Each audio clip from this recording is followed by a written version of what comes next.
Friends, Romans, countrymen, welcome to Answer Everywhere. This is a show where every week, unencumbered by any sort of preparation process, we jump into a code base and try to see what makes it come alive like Frankenstein's monster. Today we're looking at X11 or the X window system or Xorg. I'm not really sure what its official real name is, but it's the windowing system that, at least until recently, underlied all of the things, the windowy things that you would do in Unix or Linux. There's a great talk about the history of X11, which I'll put in the show notes. And what they described there is I think useful for thinking about our task, which is to try to understand what the code is up to. And the relevant part is that when X11 was being created, the idea was you had some large server in some server room where things were allowed to be very loud because of the fans and the size and all that nonsense. And then you would send out some sort of cable, like an Ethernet cable or an optical cable.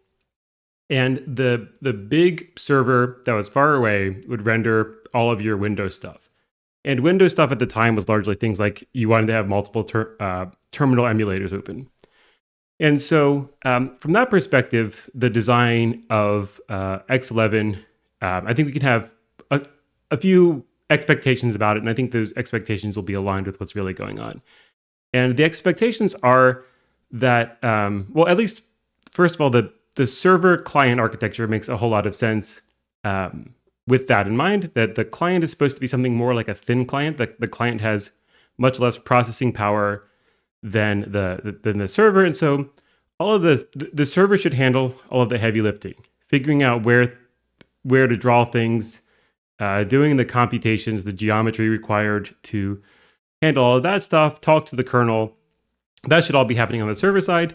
And then the client side should be just the stuff that the client really needs to know to maybe adapt what's going on to the server for itself. Now, I don't know how it's laid out, but monitor sizes tend not to change dynamically. I guess VMs are an exception. But so one thing that might happen is that when you start the server or when you register with the server, you like send the geometry of your monitor, and then the server just kind of keeps those open in some session and uses them throughout. So I'm not sure. We'll figure out how things go. The way that the X org code is laid out is everything seems to be in this GitLab. And they have what appears to be a billion like mini repos instead of one large repo. That makes things a little bit harder for us because we have to, first of all, figure out which repo relevant code is in. And there's not going to be like a unified search where things are, or even like unified cross-reference where one repo will necessarily link to another, unless they have GitLab set up in some sort of particularly amazing way. So that I see as one potential issue. And then maybe one more thing I'll mention before we really dig in is that I frequently get requests to share tips or tricks or tips and tricks about how I think about reading code. I'm putting my thoughts together in a document, and I will, once I have it kind of like, that will be the center I can keep returning to. And then I'll make some videos about, based on that thinking, what to do. And, but in the meantime, I think I'll try to talk a little bit more within these regular, ordinary videos about the process. And so the thing I always say is that I like to begin by having kind of like a bird's eye view. I like to do essentially like a breadth first search to open up a queue of things to look through. And then once that kind of breadth first, eagle flying over the land approach identifies areas of interest, that's when I dig into those areas of interest. And so let's do that. So we're going to start with X server, which is, I think, probably the most important part. And then lib seems to have the X11 client stuff. And then we see a bunch of other stuff like font, which I'm going to mostly ignore. Driver could be potentially very interesting. I guess I'll open up driver. And the protocol, I think, is maybe one of the most interesting parts, but you never know. So I'll open up protocol. And then the other stuff like app, command line utilities, that I don't so much care about. Cursors and bitmaps, not so important. Documentation is important, but on this show we don't read documentation, we read code. And then I think that's about it. So let's dig into Xserver. And what I don't know is if GitLab will let me search this repo. So if I search for window, it says in Xserver, and I do get some search results. Okay, so that's not bad. It's already better than GitHub. All right, so where do we want to go? We see some CI. So I guess every repo is going to have their own CI, which is fine. Should we peek at the CI to see what they test? Build and test. Debian install in dist. Look at build and test.sh. Whatever Piglet is, check Piglet results. Zephyr, I guess is the way that's supposed to be pronounced. Glamour and so on. And they're using the Meson build system, which I don't really know much about, but I'm passingly familiar with. Do I have XEyes? I hope I do. Where do they go? There we go. Let's keep XEyes. Oh, whoa. Did I not keep this on top? All right, well, I can't click on XEyes. So XEyes is an example of a classic X program. What it's doing is the eyes are looking at the cursor. And what if I do that?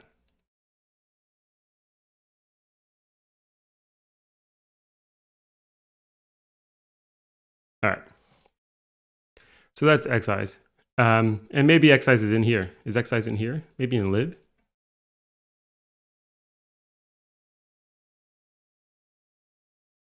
Now that I think about it, XEyes might be a pretty interesting entry point. Xterm is also very important. Xterm is the main like terminal emulator. Let's see, maybe app. Here we go. All right, so we have eyes.c and eyes.h, whatever eyes.p.h is, and then eyes.bit. Xeyes. Follow the mouse X demo using the X shape extension. I don't know what an extension is, presumably something that allows you to extend the behavior of Xorg. And let's look at the header. We have a bunch of parameters. Things like background, border width, foreground. And I don't know if these are possibly set by like the window manager, like kwin or whatever the GNOME window manager is called. We're defining a bunch of stuff like xt, no outline. I assume that's supposed to be how that's pronounced. Xt and shape window. So we're gonna have an outline, we're gonna have a center, shape window, xt render, something about rendering. I don't know what the alternatives is. Biblically accurate. That's an amusing name. And then we have some enum, eyes part outline, part center, part pupil, part shape, part max. So the part pupil is obvious. That should be the pupil. The outline, I guess, is probably the outline of the eye. The center is presumably this white part here. And then I don't know what max is. And then we call typedef struct. We've got eyes rec, maybe eyes rectangle, and an eyes widget, completely defined in eyes private.h. And then we've got an eyes class rectangle and an eyes widget class. And is there anything especially interesting in the eyes.c? I noticed on GitHub, on a GitHub mirror, that that Xorg server seems to be mostly classic C as opposed to C++, which is not the least bit surprising, especially considering how old it is. So here's eyes.c. And we've got some XT resources, some list of XT resources. I don't know what this T is doing, but I'm going to just think of these as X resources. If we find out T has a special meaning, then I'll change my mind about that. But right now I'm just going to ignore it. And what do we have? So one resource, this seems to be like one entry of resources. And we've got a width, which is being cast as a car star. And so N width, C width. Maybe this is like X and Y, N and C, I'm not sure. A dimension, some offsets, immediate, and a pointer. And then we have things like the eye offset, which is the padding between the eyes, thickness of the eye rim, the ball diameter, all, etc. These are constants. And then we have some layout, which we just get like some row of numbers. And these rows have to be something like offsets because they should make sense, I guess, within any particular geometry. And then we have an eyes configuration, and you tell it whether you want it to be biblically accurate. And what's it going to do? If biblically accurate, we'll set C eyes to lay out biblical and C count to some size of, we're going to take the ratio of the layout biblical size of and the size of eye layout.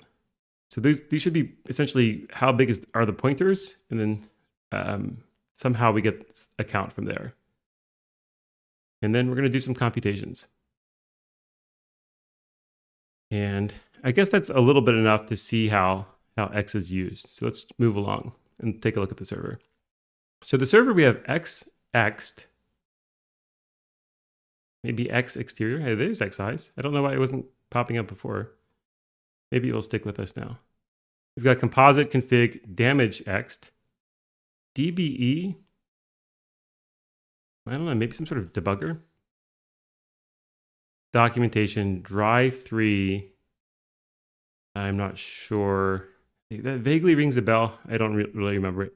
Exa, is that examples? This was from before when letters were very very expensive. All right, what is Exa? Exa off-screen area. And an Exa driver. The Exa driver is allocated through Exa driver alloc. I don't know what that is. Okay, we have include. Man is presumably man pages. M4 is like the translation stuff, if I remember correctly. OS is, I'm going to guess, like OS specific stuff. Or maybe this is just how we interact with the kernel. You see things like RPC auth.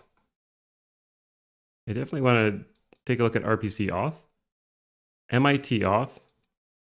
I don't know what that is. That might be like Kerberos. Timing safe memcomp. Maybe timing safe means for resistant to timing attacks, like cryptographic attacks. And we have Xserver poll, which should handle some sort of polling. And then we have a SHA-1 implementation, or at least a library for using SHA-1. Oh, and in the chat, I see Tuna suggesting maybe XT means Xtype. That's a really good guess. That's quite possibly the case. And we have XS trans, something translation.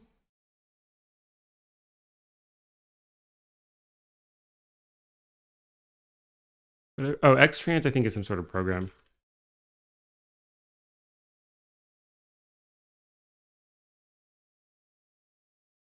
Not that.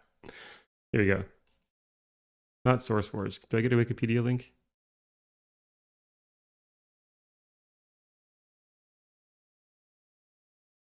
I'm not sure.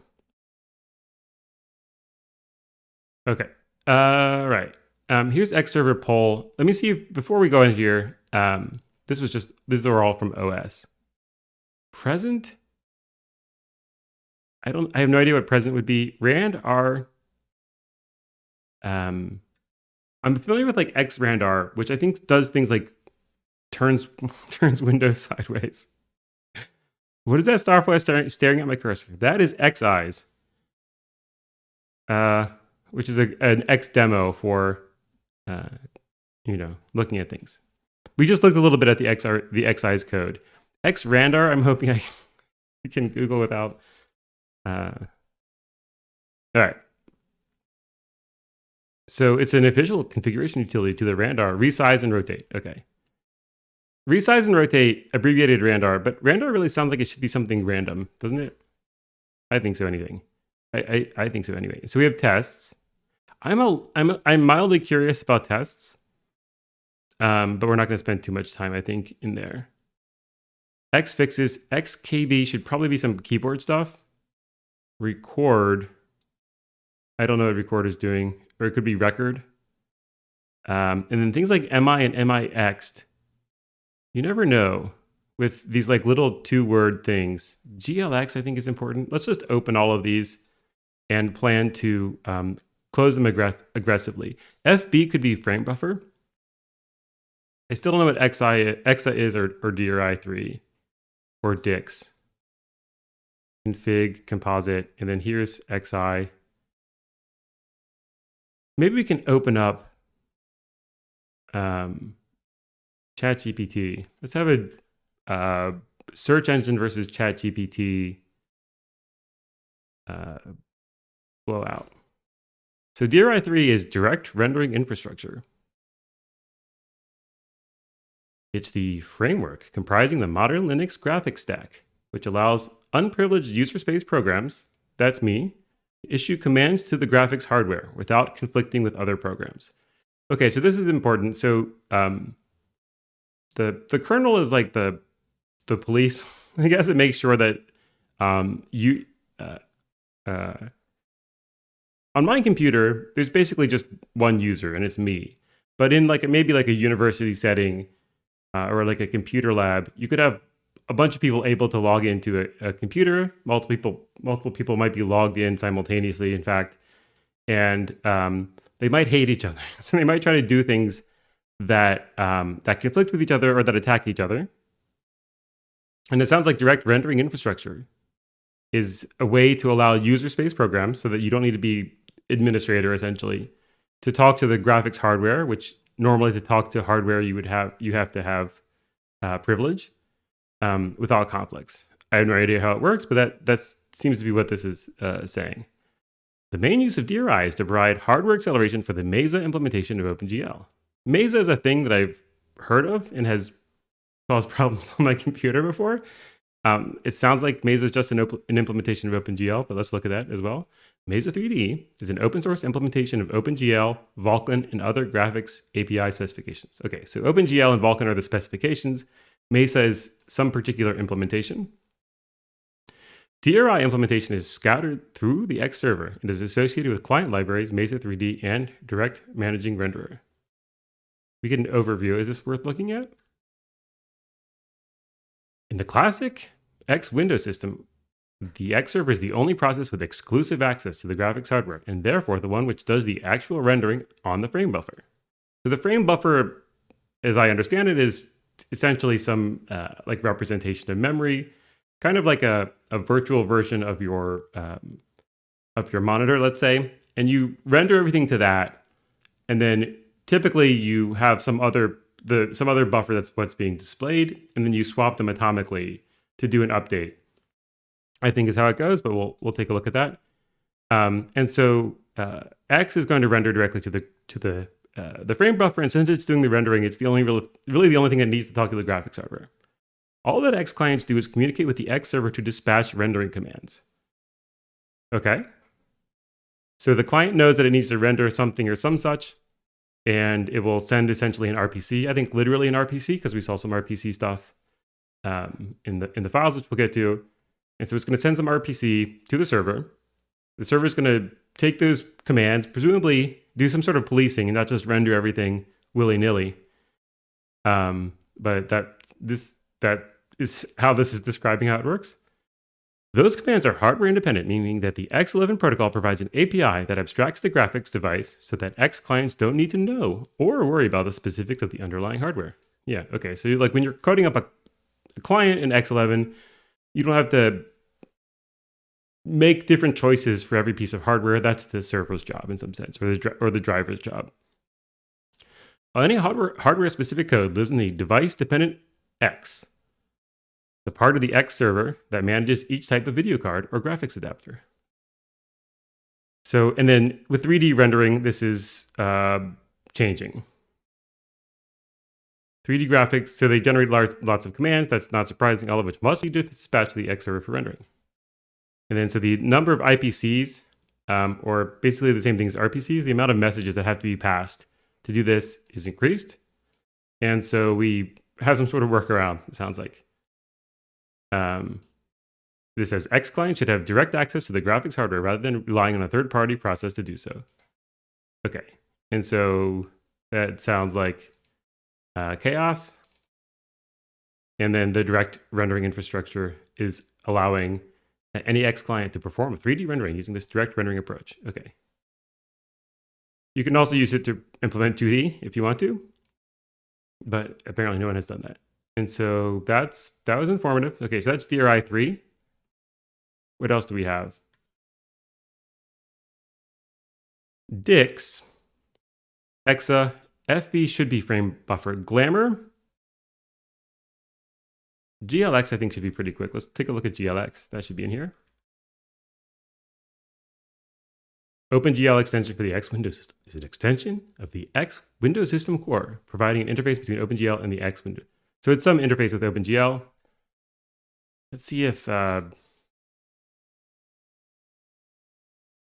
DIX is Wikipediaable. Data integrity extensions. Device independent X, part of the 2D graphics device driver in the Xorg server. Okay. So DIX is the part that interacts with clients and implements software rendering. The main loop and the event delivery are part of the DIX. The main loop. What loop? I'm not sure. I'm guessing that this is essentially an event-driven loop like every other graphics thing I've ever dealt with. And so there's a loop and there's events, and that's in DIX. An X server has a tremendous amount of functionality that must be implemented to support the X core protocol. This includes code tables. Not really sure what kind of stuff's in the code tables, glyph rasterization and caching. XLFDs in the core rendering API, which draws graphic primitives. X logical font description. Okay, so that's DIX. That's like 2D rendering, event loopy stuff. Very cool. I opened Glamour. I'm not sure why I opened Glamour, but let's go back before we... And then EXA. Let's see if we can find EXA. There's there's like exabytes, which I don't think is what it is. The X11 display driver and EXA DRE2 module handle the Linux frame buffer device. Here you go, EXA Wikipedia. It's a graphics acceleration architecture. So some sort of acceleration designed to replace XAA. I don't care so much about the history, I guess. But it's doing something with acceleration. Is it hardware acceleration? I'm not sure. And was that, I think that was all the stuff I really wanted to look at. Other than MI and MIX. See if we can find out what MI is. MI poly. The poly is presumably polygon. MI.H. All rights reserved. We don't get a lot of comments in this source code so far. And I didn't see a README. MI recolor cursor. MI do copy. Right, let's see if we have MI X11. There's some sort of MI phone.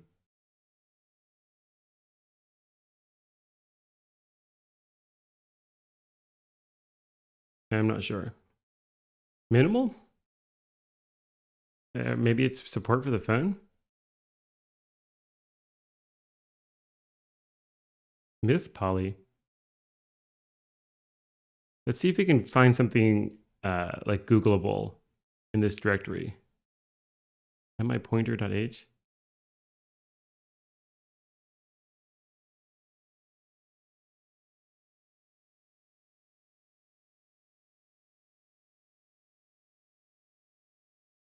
Modules and drivers. I don't know. Okay, well, whatever MI is, we're going to basically just ignore it. And similarly for the rest of this stuff. I feel confident that we have a pretty good coverage at this point. All right, but I do want to look at glamour, because glamour, I think, is the name of a spell that makes things pretty, right? Is that what a glamour is? Sorry, dictionary. Magic cast by a spell, an enchantment. Many words such as hunt, vapor, and labor are usually spelled with the or ending.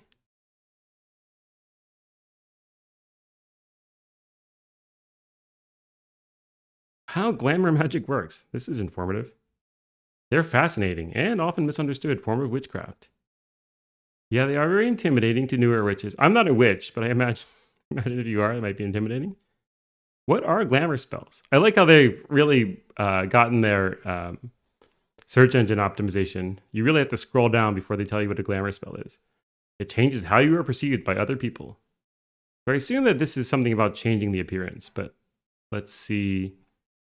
First of all, I guess we might as well do a web search. Glamour, freedesktop.org. It's an open source 2D graphics common driver for the X Windows system, as implemented by Xorg. It supports a variety of graphics chipsets. It's GL based. I guess that's the same as OpenGL, right? The two advantages of Glamour are the graphics device has a powerful 3D capability. I'm not sure what's relevant here. Let's ask ChatGPT. In Xorg, what is Glamour? An acceleration architecture? It previously relied on CPU rendering for 2D okay. So it's some GPU. Is this the only GPU acceleration in Xorg?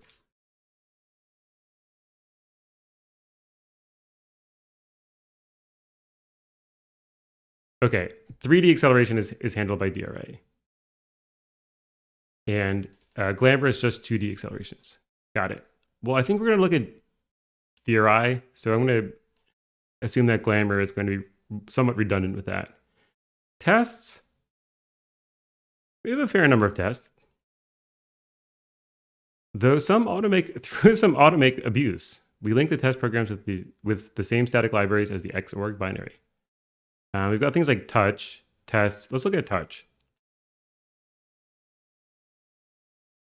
Touch grow queue.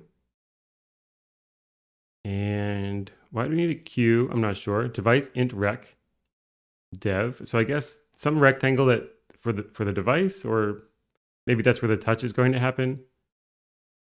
And we've got some sizes. And so what does a window manager have to do? My model is the screen. This is my screen, right? And it's basically a chalkboard. It's basically what mathematically you would call R2, the two-dimensional plane, except that it's bounded. And so you can think of it as maybe like a unit interval or unit square. And every point is going to be identified by essentially by two numbers, x comma y. And then to draw a rectangle, what do you need? You need to know the position of the rectangle, but let's just, for the sake of argument, assume that the rectangles all start somewhere. I'll assume it's down here. I think in practice it's not down there for graphics people. And then so to start down here, you I think basically just need one vector, right? From the diagonal. You need to know that it is a rectangle. That's one. You need to know the diagonal. That's two. And then it needs to be there's some translation essentially of the rectangle, which can be some other vector. So to draw a rectangle, I think the minimum information you need are one vector, which is a pair of xy, a translation, which is another pair of xy, and you need some number of bits to say it's a rectangle as opposed to whatever other primitive you have. I'm not sure if we'll see that level of detail in the RPC API, but we might. And then when you do things like understanding clicking and touching, I assume the way it works is that the cursor knows where it is. So to draw the cursor, it has to have some XY position.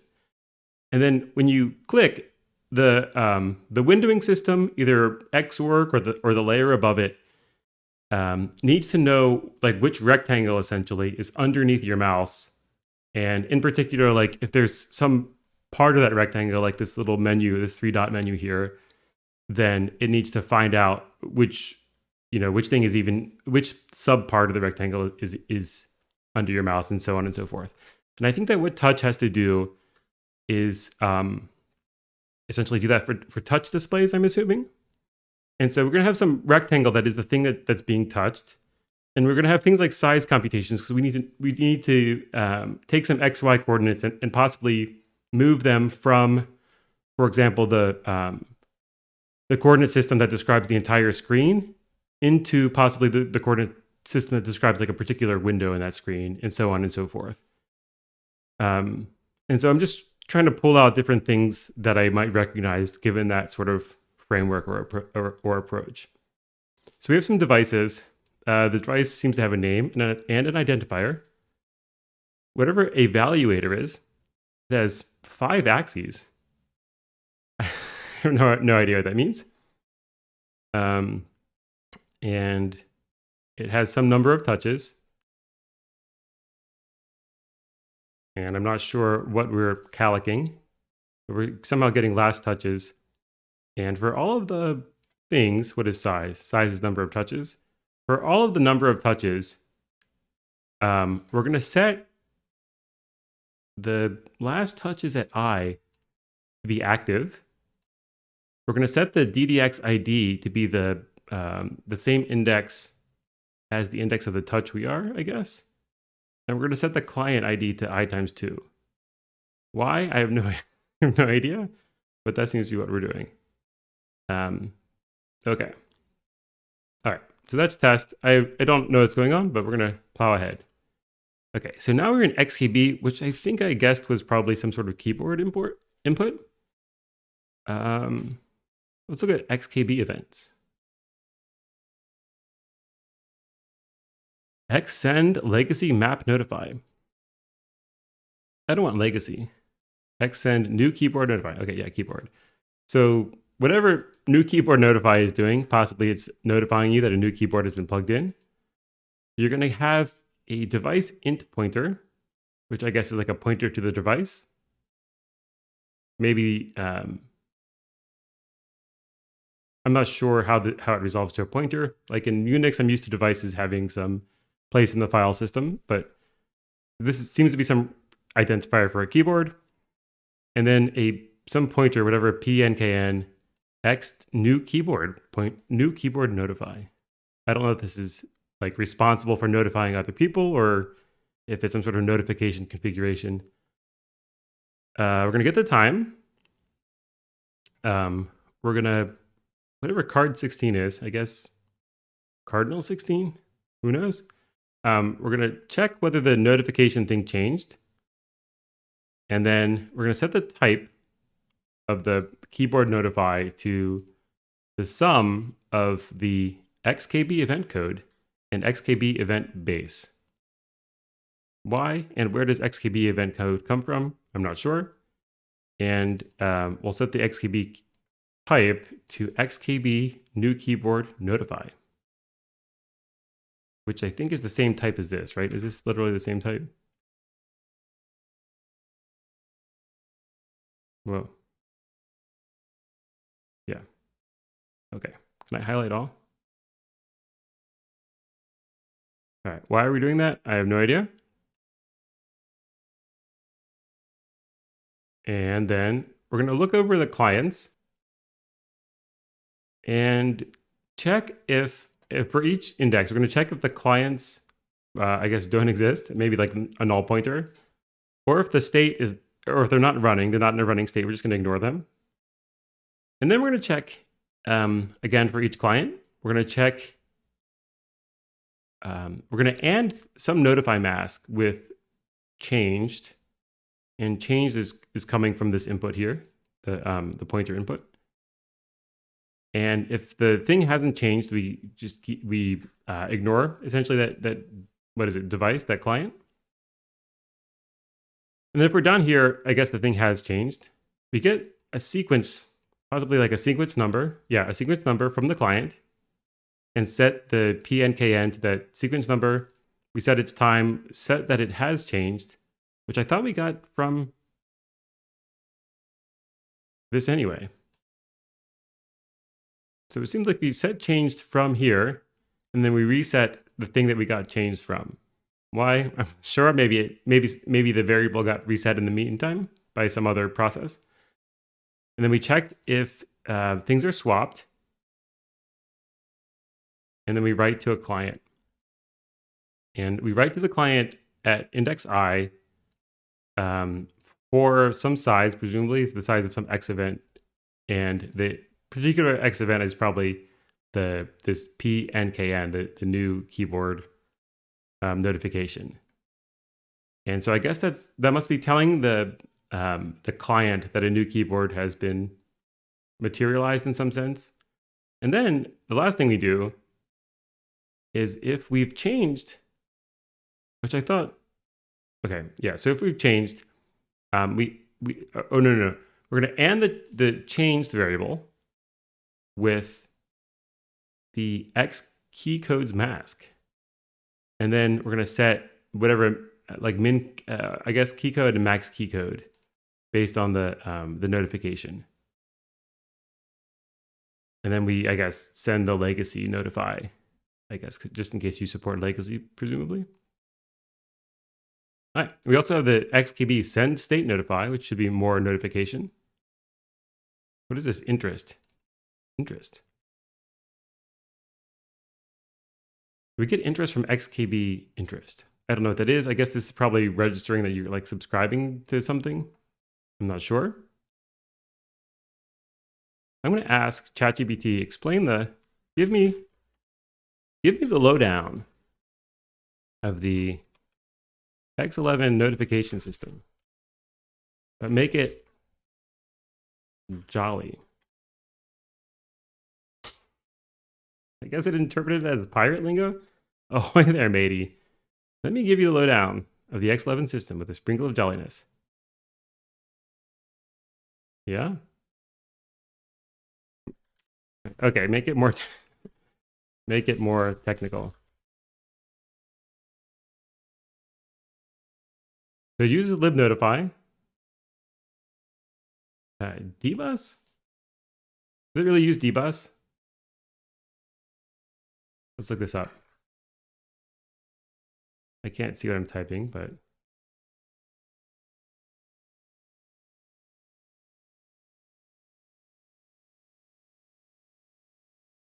okay, I'm not sure. This is for things like getting notified when the window is moved. There's some notification stuff. I'm not sure. This seems to just like take a pointer, which is maybe enough since we're so low level. But we'll also take a look at the protocol, which should have some of the more user space to kernel message passing stuff. Okay, whatever a record is,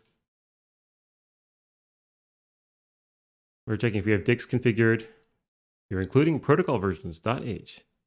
Res type RT context, an internal resource for record context. How many bytes of protocol data to buffer in a context? Don't set to less than 32. So we have some struct, and it has a resource ID of context. So some identifier, a client pointer, some client that has the context enabled, which is called P recording client. I guess P stands for pointer. And something about clients and their protocols. A pbuff client, a client whose protocol is in reply buffer. There's some buffer, I guess, for replies, and the client is going to use that as like a message queue potentially. Continued reply, recording a reply that is split up. Maybe this is like sequence numbers in TCP. Some headers. Buff category of the protocol, and reply buffer, number of bytes, etc. And flush. Are we inside? Record, flush, reply, buffer. So record seems to be something about essentially IPC or RPC or whatever you want to call it. Record minor op rec to hold minor opcode selections for extension requests. So maybe this is all opcode based. I guess that would make sense because like the idea of opcodes is really like the thing you send on the wire or the thing that you transmit from one place to another is small. And the way that you get basic information theory. The way that you get to transmit something small, like thumbs up or thumbs down, is you have essentially prearranged the signal so you have the same code book essentially on the client and the server, and opcodes I think you can just conceptualize them as like a way of sending like 1 byte of information or a small number of information, and in each of those things has a prearranged meaning, as opposed to sending something like JSON, where you're sending like literally a piece of text that encodes in almost human readable form what you're supposed to be doing.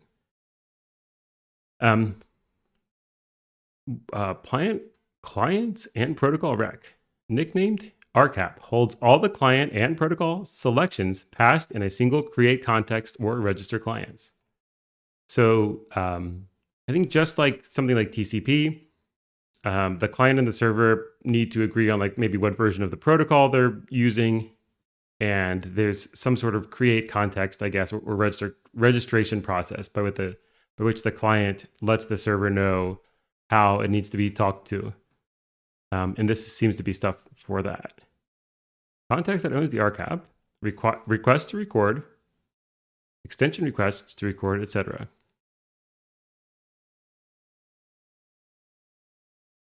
So I still don't know what recording is. Is recording like, are you like recording? Are you making a record of something that you don't ordinarily make a record of? Like when you record a piece of music, you're like setting it down permanently? Or is this something that's always in play? Set.h for the description of the set ADT. This seems to be just some set implementation. A bit vector is an obvious choice to represent the set, but may take up too much memory, depending on the numerically largest member in the set. So this is some version of just like the set data type that they need. Okay, so in X11, let's just try DuckDuckGo again. Record every keystroke. So maybe this is like logging, the X record extension library. The purpose of this extension is to support the recording and reporting of all core X protocol and arbitrary X extension protocol. The first section gives an overview of the record extension, synchronous playback. This is pretty interesting. It does seem to be about recording. I assume that this extension is the same thing as what I'm looking at, but who knows? All right, here's GLX. GLX should be, what did we decide it was? It's the interface with OpenGL.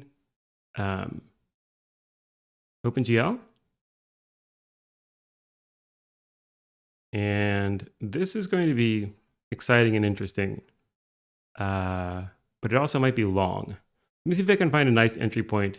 XL dry 2, GLX Ext, GLX server maybe?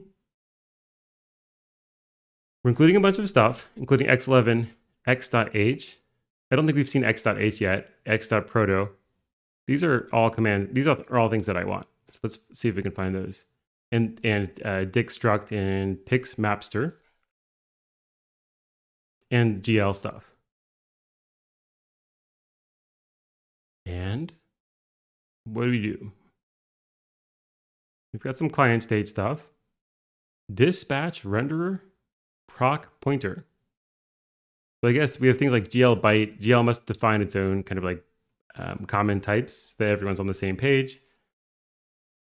We have this struct, the GLX render size data, which has some number of bytes, maybe the number of bytes to render, and some function, proto size function.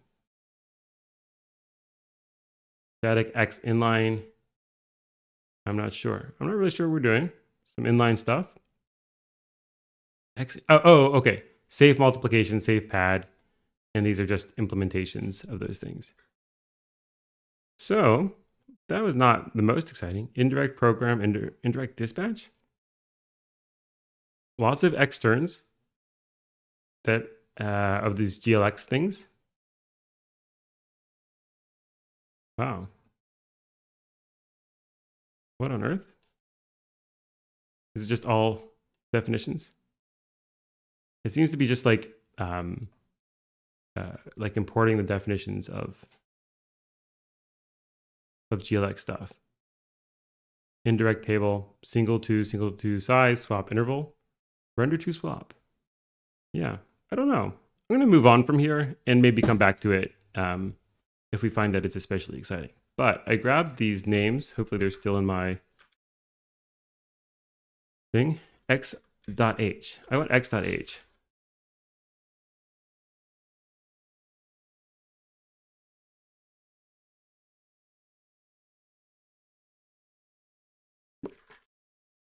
It didn't seem to like that. Oh, I can't kill X-eyes.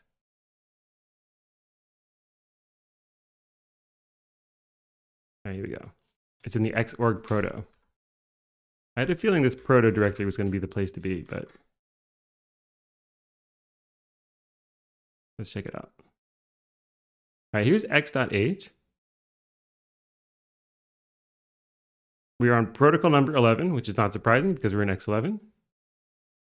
X server 64 must only be defined when compiling X server sources on systems where unsigned long is not 32 bits, must not be used in client or library code. Okay. Some restriction on unsigned long. We have a bunch of constants definitions like parent relative, background pix map in create window and change window attributes, copy from parent, border pix map.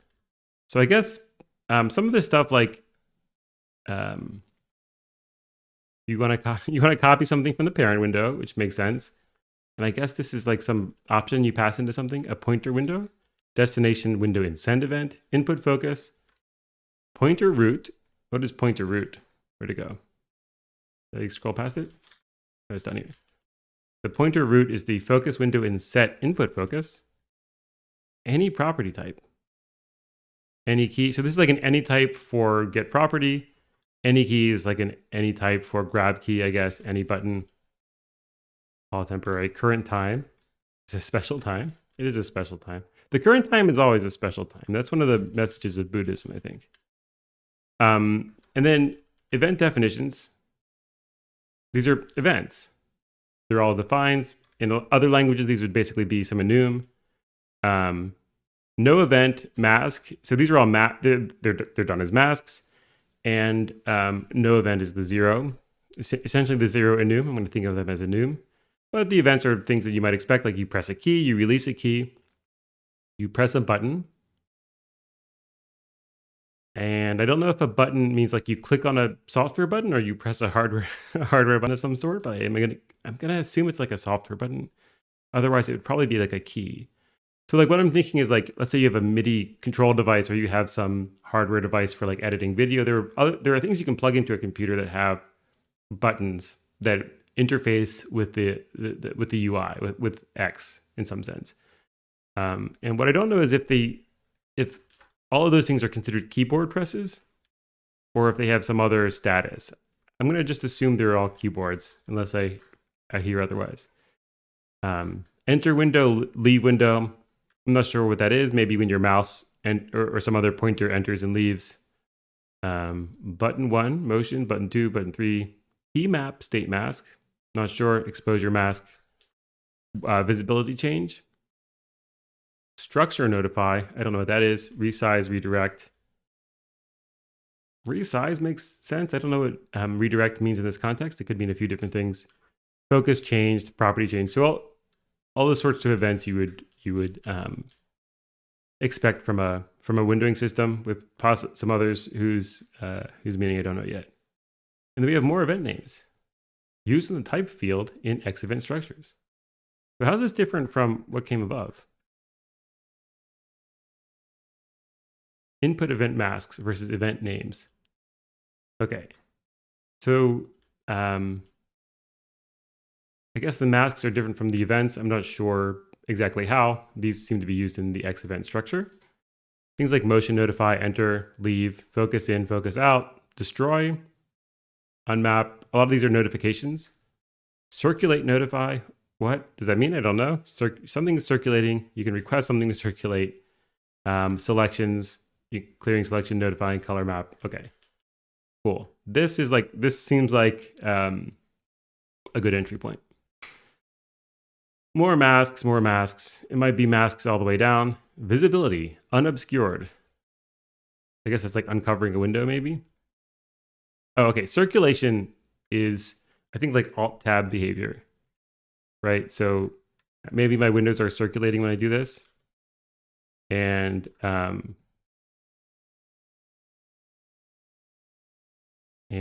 you have things like place on top or place on bottom. Protocol families, family internet. Family internet just really sounds like a version of the internet that's safe for kids. Oopsie.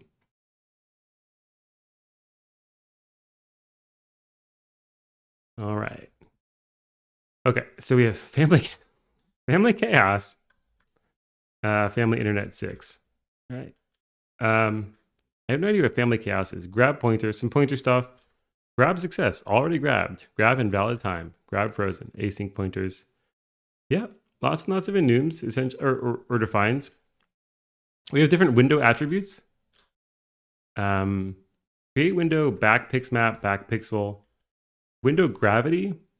I'm not sure what gravity means in a windowing context.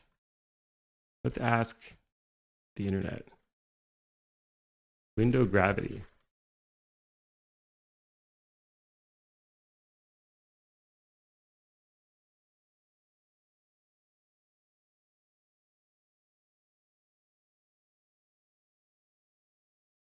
What is window gravity? So ChatGPT is saying window gravity is a property that specifies how a window's contents should be repositioned when the window's size changes. So it has things like north gravity, contents remain anchored to the top center, northeast gravity, contents remained anchored to the top right corner, etc. I guess it's thinking of as like a two-dimensional, like flat world gravity. I'm not sure. We have configuration window stuff, things like CXY, whatever. This seems to be X and Y coordinates, height, width, border, sibling, stack trace. More gravity stuff, bit gravity is called. Create window stuff, get window attributes. So is this stuff all the way down? Okay, cool. That's x.h. Is there an x.c? I assume not, right? There's really no implementation there. It's just stuff you need to import to do, to have access to all those enum-like things. Okay, and then there was another one. Do I still have my Scratch open? Good, right?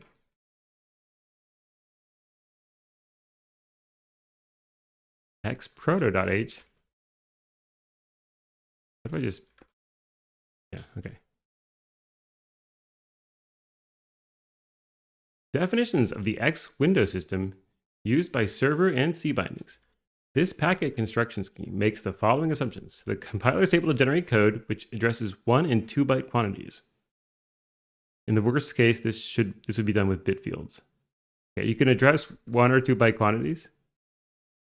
Okay, and 2 and 4 byte fields in packet structures must be ordered by hand such that they are naturally aligned so that no compiler will ever insert padding bytes. Okay, so you don't want things to be padded. All packets are hand padded to a multiple of 4 bytes for the same reason. Okay, so efficiency, basically. They want things to be very packed, dense structures. Define constants for the sizes. And again, this stuff originated from a time like the maybe middle or late 1980s, maybe earlier. But, you know, modems and we didn't have the bandwidth we have now, right? So it makes sense that things are very carefully packed. Define constants for the sizes of the network packets. The size prefix is used instead of something more descriptive so that the symbols are no more than 32 characters in length, which causes problems for some compilers. Okay, so you want small symbols, which I think I mentioned before. These are things like host entry for the sizes of network packets. So I guess what it's saying is that like 4 is the size of the X point packet or something along those lines. A lot of this is going to be redundant with stuff we've seen before. And then we've got some undefined stuff. that all? We got some stuff in the middle. Request codes. Request codes should be like the RPCs, right? Let's look at these. You can create a window. You can change the window attributes. You can get window attributes. You can destroy a window. Whatever, I'm not sure what save set is. You can change it though. You can reparent a window. So let's say that I decided like this to be parented somewhere else. Hey, Elsie. Don't mind me just joining. Not a reference part. Yeah, I'm not sure. I'm not sure which part that was, but welcome. All right, we can map sub windows, configure, get geometry, query tree, get atom name. I'm not sure what an atom is. I'm not sure what a query tree is. Getting the geometry is something that makes sense. Presumably the geometry of a window. I don't know what else you get the geometry of. Circulate is things like sending to back, send to front. Save set is, I'm guessing you save some set of windows. I'm not sure how or for what reason. Like, I don't know if it persists across reboots. I don't know. You can get list properties, get properties, all of that stuff makes sense. You can send an event, which should be pretty generic. So like create window is not an event, right? So that gets its own RPC essentially, but send event, it seems to be like an escape hatch to the RPCs where like you can just keep adding events without extending the overall API. You can grab and ungrab a pointer, grab the keyboard. I'm not sure like what grab keyboard means. Maybe it means that you know, different clients could vie over who is controlled by the keyboard or something like that. Translate coordinates warp pointer. That sounds fun. You can query the key map. Copy GC. Don't know what GC is. Maybe garbage collector. Free GC. You can clear an area, copy a plane. How's an area different from a plane? I don't know. Maybe areas are not necessarily rectangular. And a bunch of other stuff. So this is cool. I'm kind of curious about the queries. Build client. Query colors. I guess this is maybe asking what it supports, what something supports. See if we can find XOR query tree.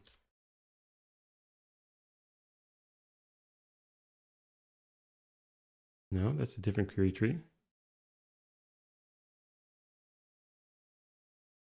Come on, DuckDuckGo. Is it so hard to include my search terms? I know you can do better. I don't know if it's DuckDuckGo or Bing. All right, query tree takes a display, a W, a root return, a parent return, children return, and children return. And W is the window whose list of children, blah, blah, blah, you want to obtain. And then these are, I guess, these things that are called underscore return or return parameters. So you're going to get the root window, the parent window, the list of children, and the number of children. And this allows you to, I guess, grab a hold of essentially pointers to various windows from some, maybe like an identifier, some W.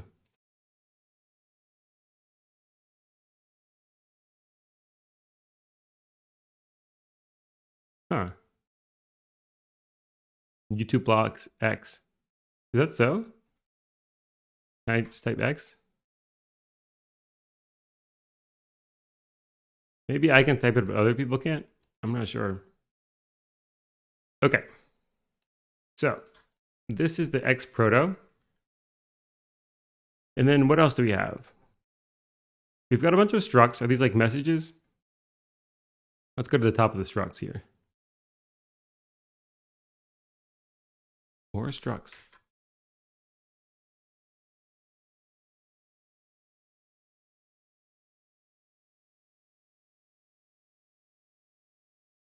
Connection setup structures. Yeah, okay. Let's look at the connection setup structure. Client initiates handshake with this data, followed by strings for the auth protocol and data. So whatever card 8 is. I think card 8 must be like a card must be cardinality, I'm guessing. Some 8-bit or byte cardinal thing that encodes byte ordering. And then a padding, which is some byte, which is a byte, I guess. And then major and minor version, I guess, of the protocol. And how many bytes do you need for or maybe this is the authorization itself, not the number of bytes you need, and then some or rather the protocol, the authorization string, which is who knows what, maybe like an API key or equivalent, and then some other padding. And that's the client prefix. Server responds to xcon client prefix. If success is success, this is followed by xcon setup. So this is the handshake part for those who are familiar with TCP. And that's going to be basically what's going on. So servers, so you've asked to connect, the server's going to respond to some stuff, like whether you were successful. If it failed, we're going to tell you why, tell you some stuff about major and minor versions, and I guess encode the length of the response.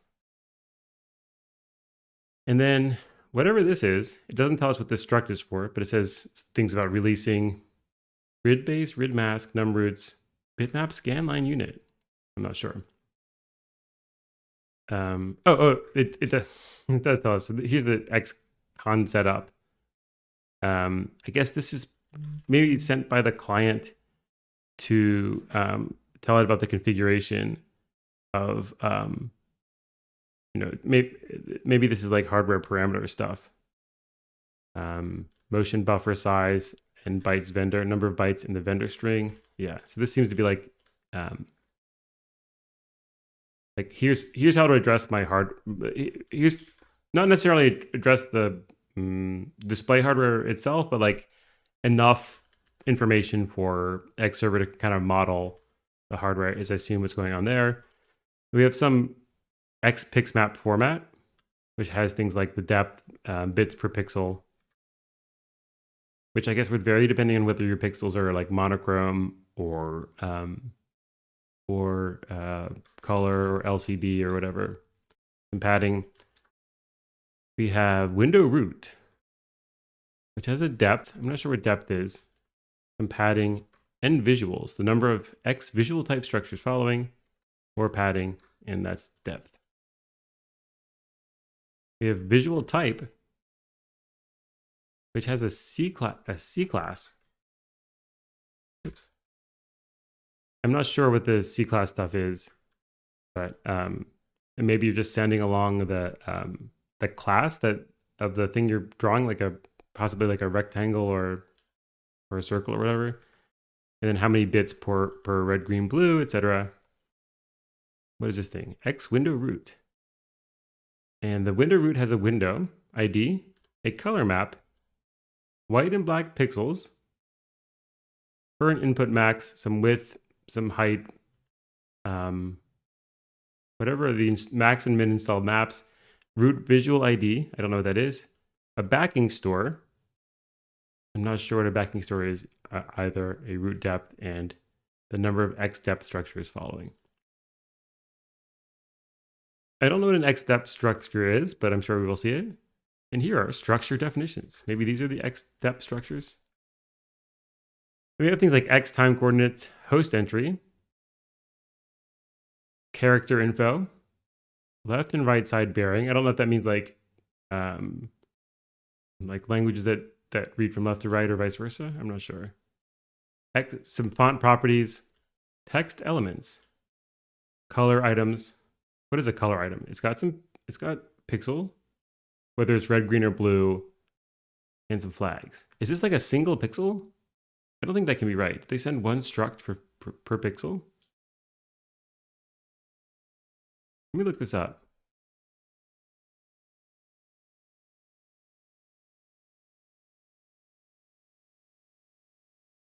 I would be surprised if they use a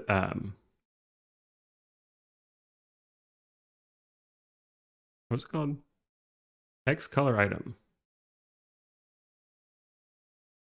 So we have color maps. To create a color map, use X create color map. What is he? I don't even know what a color map is. A heat map. It's a data visualization technique. Is it indexed palette? Manage digital images colors in a limited fashion. So is this like, yeah, okay. You have some number of colors, and the color map is like what color is each pixel, I guess. So maybe they do. Maybe they do encode every pixel separately. But where?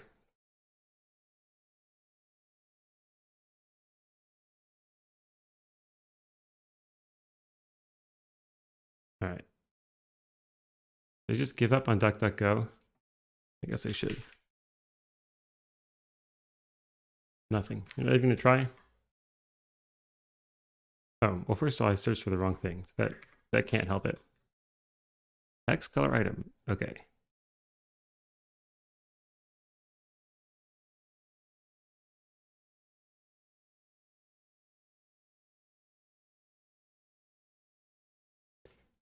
P CMap list, blah, blah, blah, blah. Store colors is going to take a PMAP, NDEFs, and PDEFs, and it's going to have I guess, a list of X color items. I guess it does have like a struct for every color thingy. Okay, and then we have XRGB, which is just, are you red, green, blue, and some padding? And we have X generic reply is the common format for all replies. The data items are specified for each individual reply type. You've got some reply type which you encode as a byte, data for the byte, a sequence number, which I think we speculated was something that existed before, length, and then some 1, 2, 3, 4, 5, 6, 7, 32-bit chunks to encode the data. And then I guess these are like sub-reply formats, individual reply format. And things like get window attributes. Get window attributes, get geometry reply. Let's look at the geometry. The type is some sort of X reply, depth, sequence number, all that's the same. We have a window root, some X and Y coordinates, width and height, which is another way to record like a rectangle or square, and border width. Okay. So all of that is reasonable, and we've got lots of these different replies. There should be essentially at least one reply for every like RPC that we saw before. So this is the API. This seems to be the Xorg API. Let's take a look at, what was it, command? Or just XMD? There's my scratch buffer here. XMD. What is XMD? Machine dependent declarations. Okay, so this should be just some machine dependent stuff. So like, are you a Spark 64? Are you an IA64, an AMD 64, or a PowerPC 64? So all that stuff is going to be going on in this file. I don't personally care enough about all that stuff to dig in further. And where are we on time? About an hour in. I'm going to plow through all the stuff I opened, but I might not dwell too much on it. This is Xserver/hardware. And we've got things like XWin, XWayland, which should be some sort of Wayland support. X386, I think is like a precursor to X11. That maybe X11 was like a fork of X386. I don't know really why I'm looking in the Wayland thing. I don't think I know enough about Wayland to really to really say anything. Do we get a header? We get a C file. So Wayland and X can interoperate, and I'm not sure. I think Wayland, if I remember correctly, is like a compositor server. So like all the compositing is done by like a server, and they send over a protocol, and that's pretty similar, I think, in spirit to X11, but they handle different things slightly. But let's ask ChatGPT. Where's ChatGPT? Maybe the first one. How are Wayland and Xorg different technically? And how do they operate? E.g. via X Wayland. They're both, ChatGPT is claiming that they're both display protocols, but they differ significantly in their technical architecture and design principles. Here's a technical comparison. So architecture-wise, it claims Wayland is modern and simplified, which is not hard given how old Xorg is. Direct and efficient communication. Each application gets its own isolated buffer for rendering, which reduces overhead and improves security. So each application gets its own buffer. So I guess it essentially renders in its own coordinate space. And then I guess Wayland's job is to take those different renderings and figure out things like who's occluding who, and knowing how to essentially combine them. X11 is older and more complex. It uses a client-server architecture. Yeah, that's true, but that doesn't really tell me so much about buffering. Okay, security. Wayland is considered more secure because applications are isolated. And Xorg is associated with security concerns, especially multi-user environments where one user's X client could potentially access or manipulate data from another user's sessions. Performance, etc. Interoperability. To bridge the gap, a compatibility layer called X-Wayland was developed. X-Wayland is a component of the Wayland display server that allows X11 applications to run on a Wayland-based desktop. Here's how it works. X-Wayland runs as a separate X server within the Wayland session. Okay, so I guess Wayland's doing really calling the shots, and then it's running like X essentially as an application. And as an application, at least according to ChatGPT, applications, I guess, get their own frame buffer. And so I think what it is implying is that X11 only has one frame buffer that's shared for everything. I'm not sure if it's a frame buffer or just other kind of buffer. So if I'm using the wrong term, you can let me know. I'm not positive. So it sounds like what it's saying is that Wayland is going to Wayland's just giving out buffers left and right? And so I think X has just the single buffer, and so it's able to emulate it. So Wayland is essentially able to emulate X by allowing applications to talk to that buffer as if it were any old X server. And then it's got to be integrated with the compositor. Yeah, so you got to I guess like figure out like whether an X window is behind or in front of a Wayland window, and I don't know how you would do that unless that has to be Wayland's call to make, right? Because Xorg doesn't know about it. The Wayland compositor, part of the Wayland stack responsible for managing Windows, compositing, and user interaction, manages X-Wayland window just like native Wayland applications. It ensures that X11 windows can be resized, moved, and composited within the Wayland environment. And then communication. X-Wayland is an intermediary between X11 applications and the Wayland compositor, translating X11 requests into Wayland protocols. So this is saying there is some protocol translation. This allows X11 applications to coexist with native Wayland applications on the desktop. Okay, so I'll ask, does X11 have only one buffer?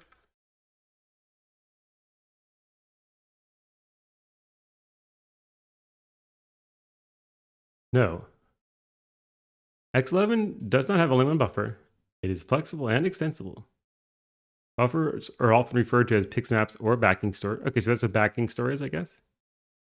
You have a front buffer where the contents of the currently visible window are drawn. It represents what is currently being displayed on the screen. A back buffer. Double buffering is common. It is commonly used for smooth animations and flicker-free updates. The back buffer is the secondary buffer where an application can draw new content without being immediately visible. So this is what we were talking about before. This is what is called double buffering, and what I was referring to with the two things that you switch atomically. Then a pixmap is a memory buffer used for off-screen rendering. Okay, how's that different from the back buffer? I'm not sure. Application can create pixmaps to perform graphical operations, and they can be used for a variety of purposes, including caching, drawing, and manipulation. So maybe this is just a little bit more general and flexible. A backing store, you can keep a copy of the window's content in memory. This is useful for cases where redrawing the entire window is inefficient. And a frame buffer. The frame buffer is a buffer that represents the pixel data for the entire screen. It's a low-level buffer used for displaying graphics on the screen. X11 interacts with the frame buffer to display the contents. So I'll ask, how is the frame buffer different from the front buffer?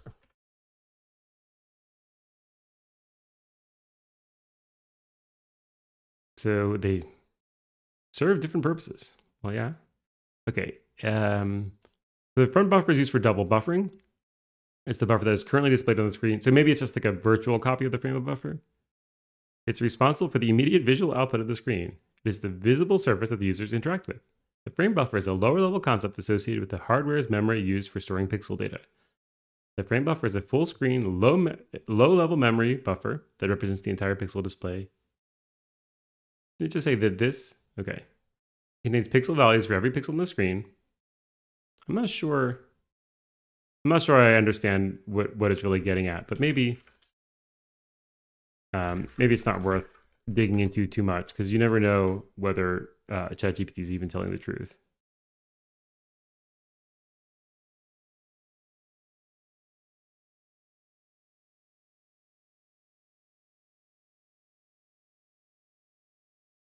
Yeah, I'm not sure. Maybe these are all different things. Who knows?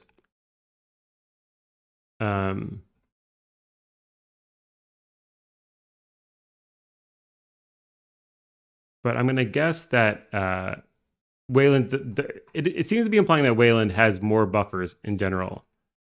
And but just to cover my bases here, I'm going to ask Bard, and I'm going to ask also Bard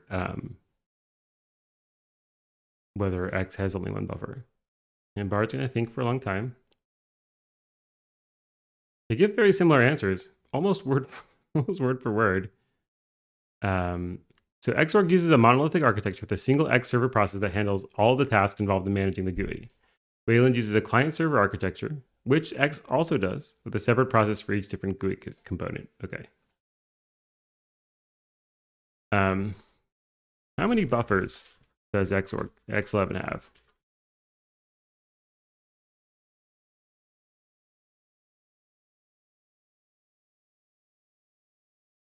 It can have two, a front and a back buffer. The front buffer is the buffer that is currently being displayed, blah, blah, blah, blah.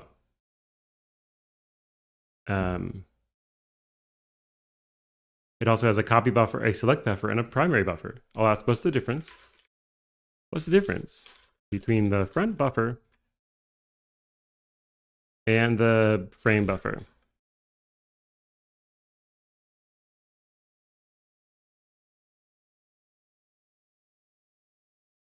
The front buffer is the buffer that is currently being displayed on the screen. The frame buffer is a buffer that contains the image data for the current frame. The frame buffer is typically used to store the image data for the current frame before it's displayed on screen. The frame buffer is. This allows the graphics hardware to render the next frame without disrupting the current frame. So it's like the next frame, the front buffer, and frame buffer are often the same buffer, but it's not always the case. For example, in double buffering, the front buffer and frame buffer are separate buffers. This allows the graphics hardware to render the next frame while the current frame is being displayed. Okay, so I think it's basically saying between the frame buffer and the back buffer. So if it displays if it holds the next thing, then it's basically the back buffer, right? At least so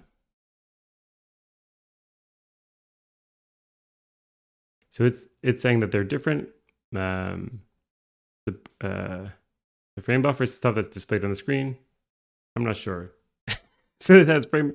Okay, can you explain the differences between frame buffer, back buffer, and front buffer? Oops, didn't mean to send L. Hopefully this L is not going to confuse Bard. So frame buffer is a memory area that stores the image data for the current frame it is the buffer that is displayed on the screen. Back buffer is used to store image data for the next frame, and front buffer is currently being displayed on the screen. It is the same as the frame buffer unless double buffering is used. Double buffering is a technique that uses two buffers to avoid tearing, which is an artifact that can occur. Yeah. So I think I'm not sure about the terminology, but it seems like there are just two buffers, and frame seems to be the one that's stored on the screen. At any rate, I don't think it's worth like beating this dead horse. But I wanted to I wanted to at least know a little bit about it.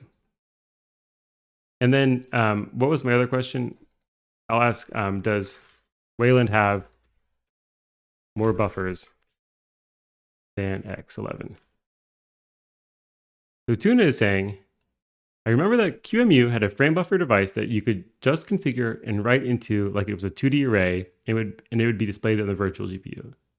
Yeah, that makes sense.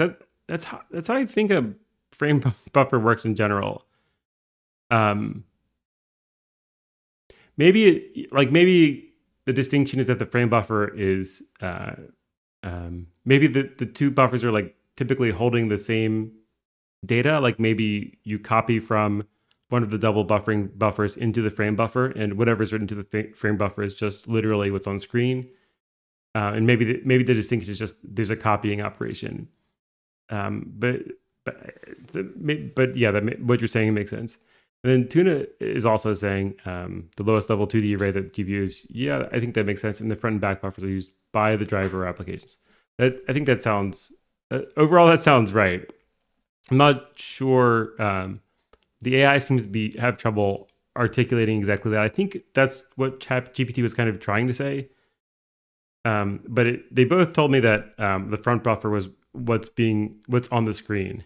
And I guess maybe one way to think about that is just getting into the frame buffer by copying.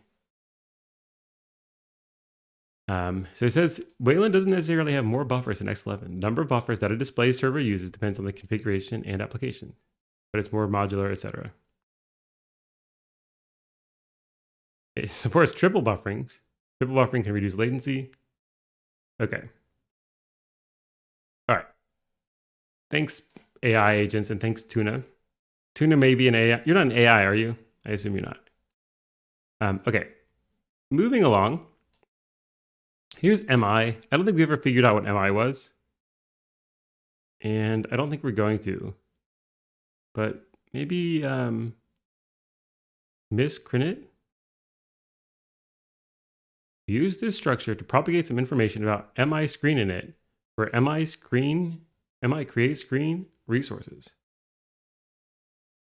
Maybe the git commits will tell me about like maybe the commit messages will tell me a little bit about what's going on here. MI add a default no op, MI save screen.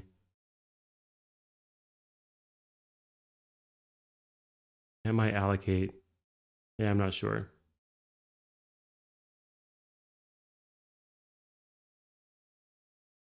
Let's try one more search on the internet. Here, the MI function.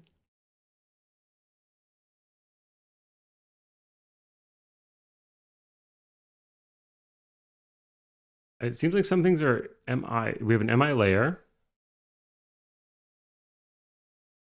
We have links to the actual source code. If we try MI layer.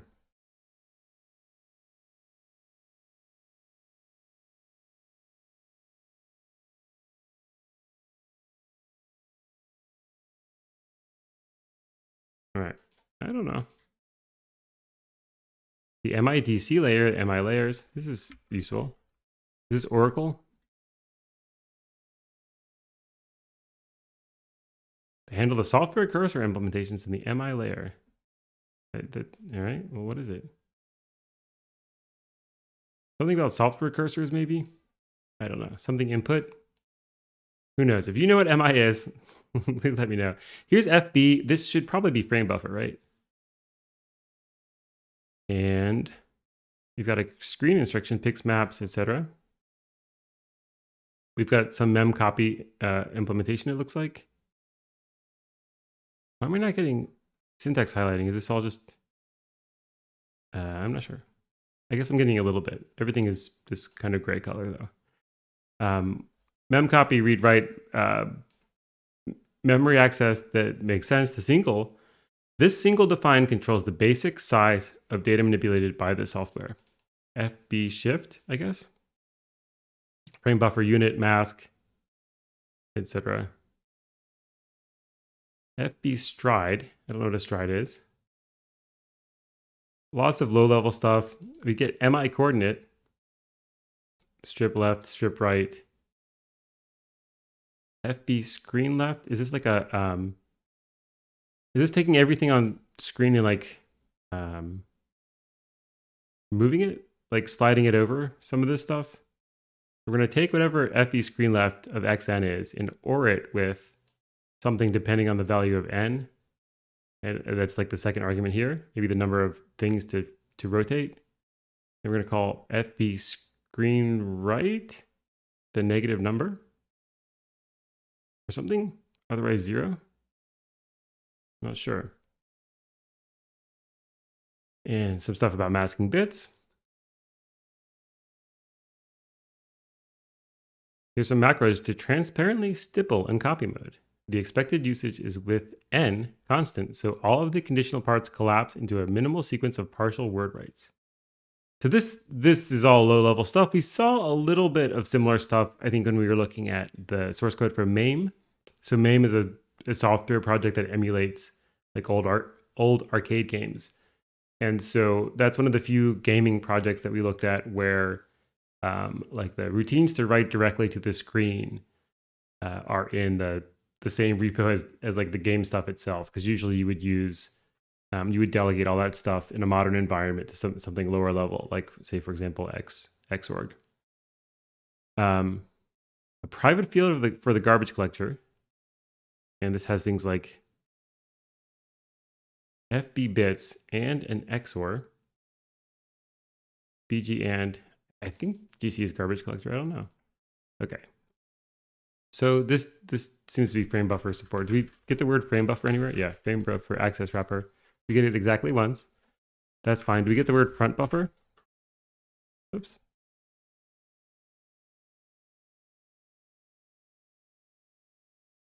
All right, whatever. Okay, so here's EXA. I think we decided that EXA was maybe acceleration. Here's EXA accelerate. EXA excel.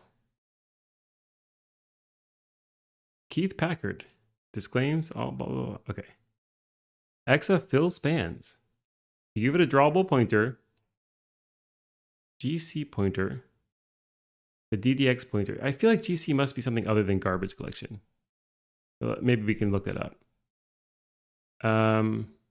This should be doing some sort of acceleration, but I'm not sure even really how to read this without understanding more of the code. We've got do put image, which will return a bool. Maybe bool is just success. And if there's a system copy, we don't save the result here. Don't bother with under 8BPP XY maps. Okay. No idea what they're doing. Things like putting images, copying things, not copying things. And this is, I imagine a lot of this code is about, one of the hard parts, I think, of a thing like this is like once you know how to draw on the screen, you have to, for like every option that you support, like is it color, is this thing turned on or turned off? You have to have a lot of different, you have to have a lot of like if-then logic to possibly use a slightly different routine that maybe like shifts everything over by some constant amount or like something that executes quickly in one environment versus another environment. And I think that a lot of this stuff is just like, is dir set up? Then we try some stuff. If this pbox stuff is set this way, then we do this. Otherwise, we do some other stuff and check if dir is set up. So that kind of logic is not really going to make any sense until you are like a little bit deeper into the code base, I think. We have an X rectangle, which I don't think we've seen. drawable pointer, which I don't think we've really seen in a box pointer. So we're getting some shapes, at least in this file. And we get hardware copy n to n. I don't know what n to n is, but something about hardware copying it seems to be. Let's try xorg gc pointer. Is this a glamour? 2 bits of core GC state. What is GC?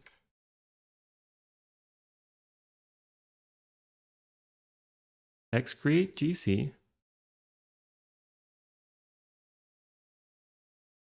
It can't be garbage collector. The GC can be used with any destination drawable having the same root and depth as the specified drawable. But what is it? Maybe the developer's guide will tell me. A graphics context. It's kind of wild how hard you have to work in some cases to find out what, like a variable name in some of these, especially the older code bases, what it means.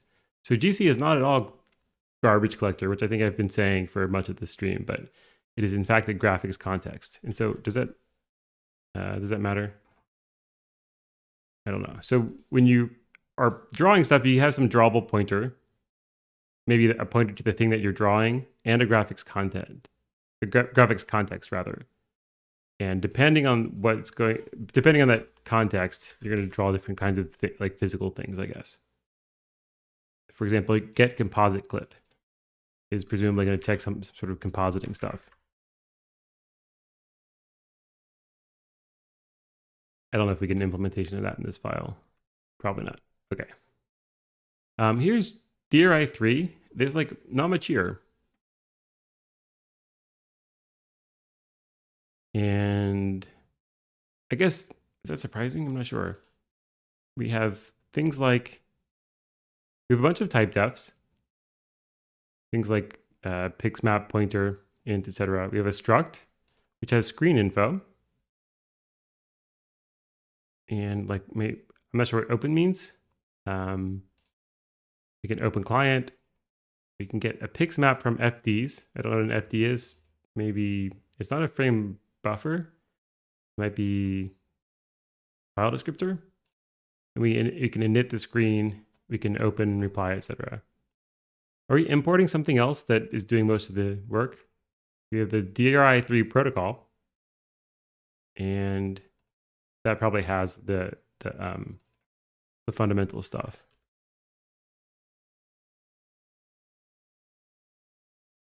Whoops. Yeah. Let's just take a quick look at this DRI3 protocol thing.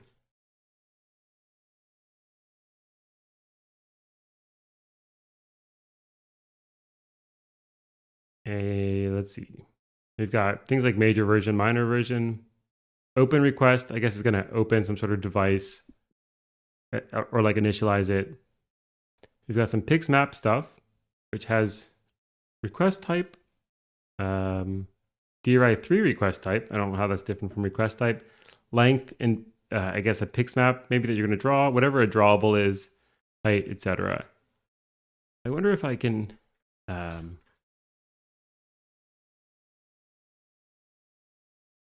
Oh, I'm in the Xorg proto. I don't know if I made tags for Xorg proto. But let's see if we can find drawable.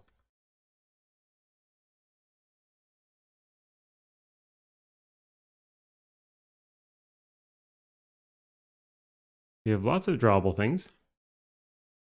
A lot of it's in XCB proto. Let's see if there's anything in or no, let's not do that.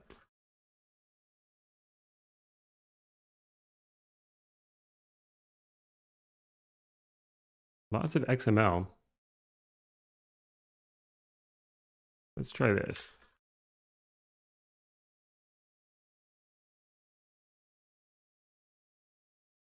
What is clipped? So is clipped is some function that will tell us whether something is clipped, and we're just ORing a bunch of stuff with whatever this number is. Okay, so I want to see what a drawable is, or a drawable pointer will be fine, I guess. Yeah. And a drawable has a type,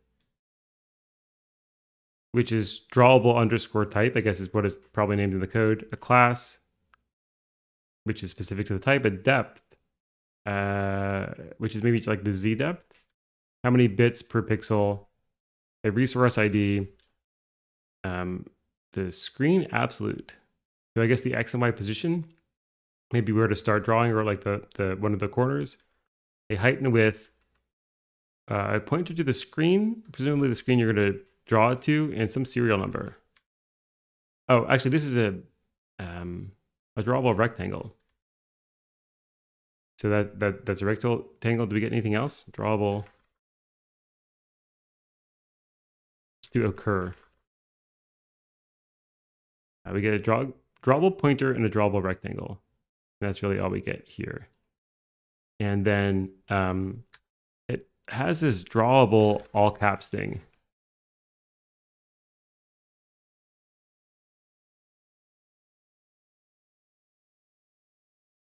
I don't want any XML, but I don't know how to exclude it right now.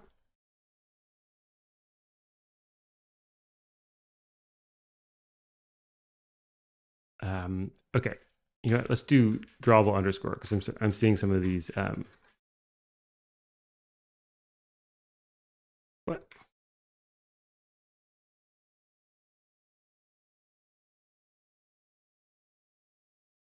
Drawable underscore. Okay, so we have drawable pixmaps, drawable serial bytes, drawable windows, drawable. No, that's something else. Okay, drawable buffers. So we can't really draw a lot of different kinds of things. There's only a few sorts of things that we can draw. And that's fine. Okay. I just wanted to see what sorts of things we could draw. All right, that's enough DRI3 for me, personally. Dix, I think we decided it was like the two-dimensional thing. We have a cursor. Cursor bits, pointer bits. These are free cursor bits. Oh, no, there's a function, I guess, to free the cursor bits. Ref cursor. I guess like a ref counted cursor. Check for empty mask. Realize cursor, all screens. Realize the cursor for every screen. Do not change the ref count. This will be changed. And change to cursor actually changes the sprite. Success if all cursors realize on all screens. Okay. So we're going to have some device int pointer. I don't know what int means, maybe integer. We're going to iterate over some screens and get some screen info by indexing into the screens.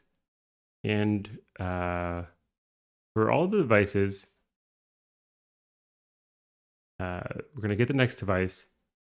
And if it has a cursor, if the device has a cursor at pdev, or I'm not sure exactly what this means semantically, but we're going to call realize cursor, essentially.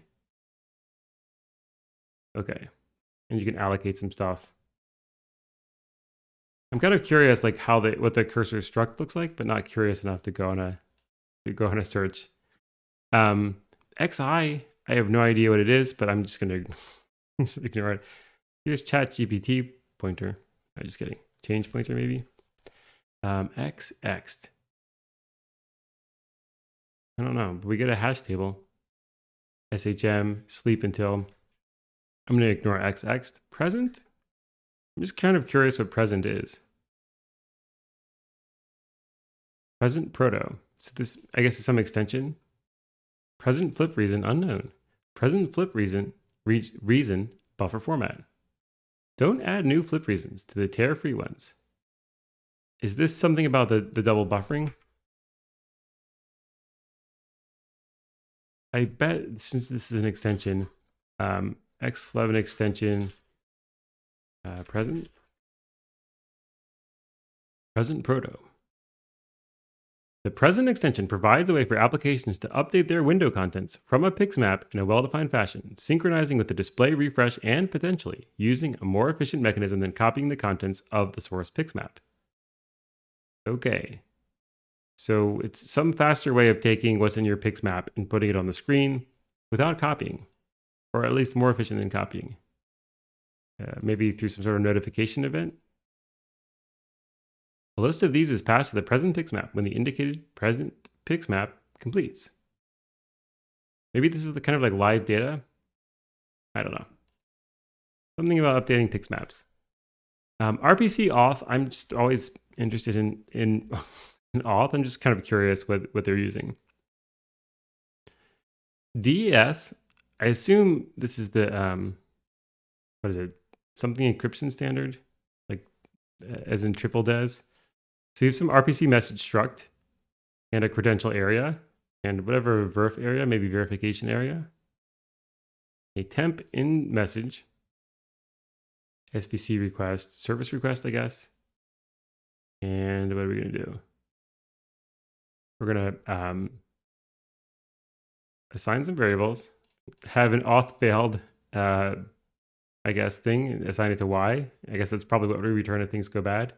We have some go-tos, which you always want to see in authorization code. XDR opaque auth. So this is decoding it into some message, passing in the credential. I guess this is kind of like decryption is what it means by decode. And then to do the authentication, we're going to assign RQ cred to the, I guess, the cred in the message. And if the flavors are different, if the flavor is not auth DES, then we say the auth is too weak. Okay. Is that all we do? We go to bad, and then we have some if defs. If Y, okay, so we're going to try calling __ authenticate, which must do the real authentication. How are these two lines different? If Y equals _, oh, 1 versus 2 underscores, depending on whether SVR4 is enabled. That's not really memorable. That seems like that could be something that you might mess up. Check net name. I don't know what a net name is, but it's doing some sort of string length closure and calling string compare. We have an RPC error thing. Secure RPC check. So secure RPC check is going to take a length, a data length, some data buffer, a client pointer, and a reason, a pointer to a pointer. And we first check the RPC ID. And it might be the case that it's not initialized and we might fail. And then we're going to call easy decode with auth DES and get the full name. And if the full name is what? Is a cast to character of 0. So it's kind of like a null version, I guess. RPC will say that unable to secure RPC client. Why? Because of the ID. And otherwise, we're going to look at it for each host and family. The family net name, check net name, and full name, we're going to return the RPC ID. And we're going to say that this principal is not authorized to connect.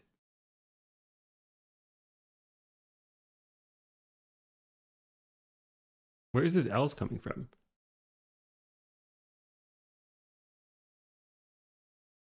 So if this is true, then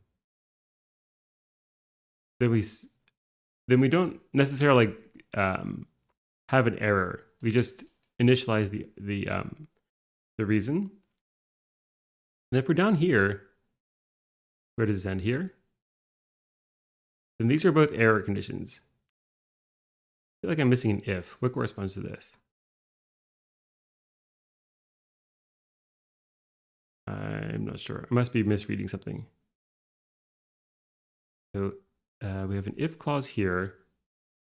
And I guess this else block goes with this. Is that right? I think this is maybe formatted a little bit strangely. At any rate, where do we actually succeed? I guess if we get down here, we return XID with whatever this 0 tilde L is. 0 tilde L is.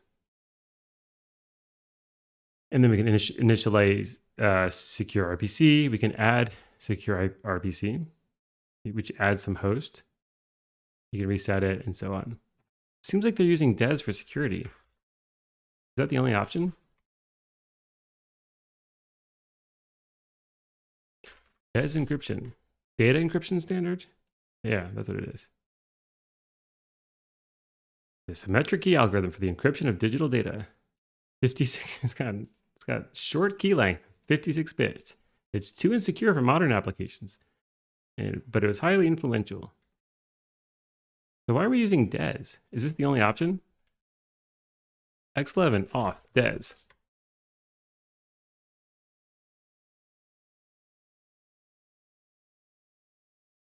I see something about Kerberos. Maybe that's MIT off. Sun DES 1. The two methods based on authenticating users using network identity management systems are Sun DES 1 and MIT Kerberos 5. Now I have to know what Sun DES 1 is. Sun DES 1. Based on secure remote procedure call and requires data encryption standards support. Okay, so I hope nobody's actually using this, but maybe it doesn't really matter. Here's the MIT one. This must be Kerberos. Maybe. Something just told me it was Kerberos. I think Wikipedia. Is it importing any Kerberos libraries? I'm not sure. And we get no comment. But we get some auth stuff. MIT add cookie. There's some cookie stuff. You can check the cookie. Invalid MIT magic cookie 1. MIT from ID. I guess like getting cookies from getting ID from cookies. You can generate a cookie. But I suspect this must be Kerberos. I don't know what other MIT auth system there is. And then here's timing safe memory compare, which should just be like you don't short circuit. The timing safe memcomp is going to take a B1 and a B2, which are const void stars and the size length. And we're going to iterate over them. And LT is -1 if P1 of I is less than P2 of I L0. So for each index in the for the length of the buffers, we're going to get the whether it's less than, whether it's greater than, and we're going to do the standard, I guess, compare thing, which is LT minus GT, and then we're going to or set res equal comp if not done. Res is going to be we're going to or it with the and of comp and not done. And then done is going to be ORed with less than or greater than. So I guess done is whether or not whether or not we've seen an index that's less than or greater than. And then what is CMP? Oh, okay. So if tilde done, then res is just basically compare, which is the result of this difference. And then we're going to return result. And I guess the idea that the idea of why this is timing safe is that we don't short circuit by doing like the C bitwise operations. If you use them naively, they will short circuit. Like if you find the first place where they're different, then they'll return, and that will tell you whether like your secret key shares bits with or your, let's say you're trying to figure out what the key is, and you have some candidate the timing of when the short circuit occurs will tell you, like for example, how many bits you have in common with the secret key. Okay, and then X server poll should be just some polling thing. Poll select 2 base poll emulation function for BSD systems. Okay, so I guess BSD doesn't have poll 2. The system v poll 2, and it's some polling implementation, which I'm going to promptly ignore.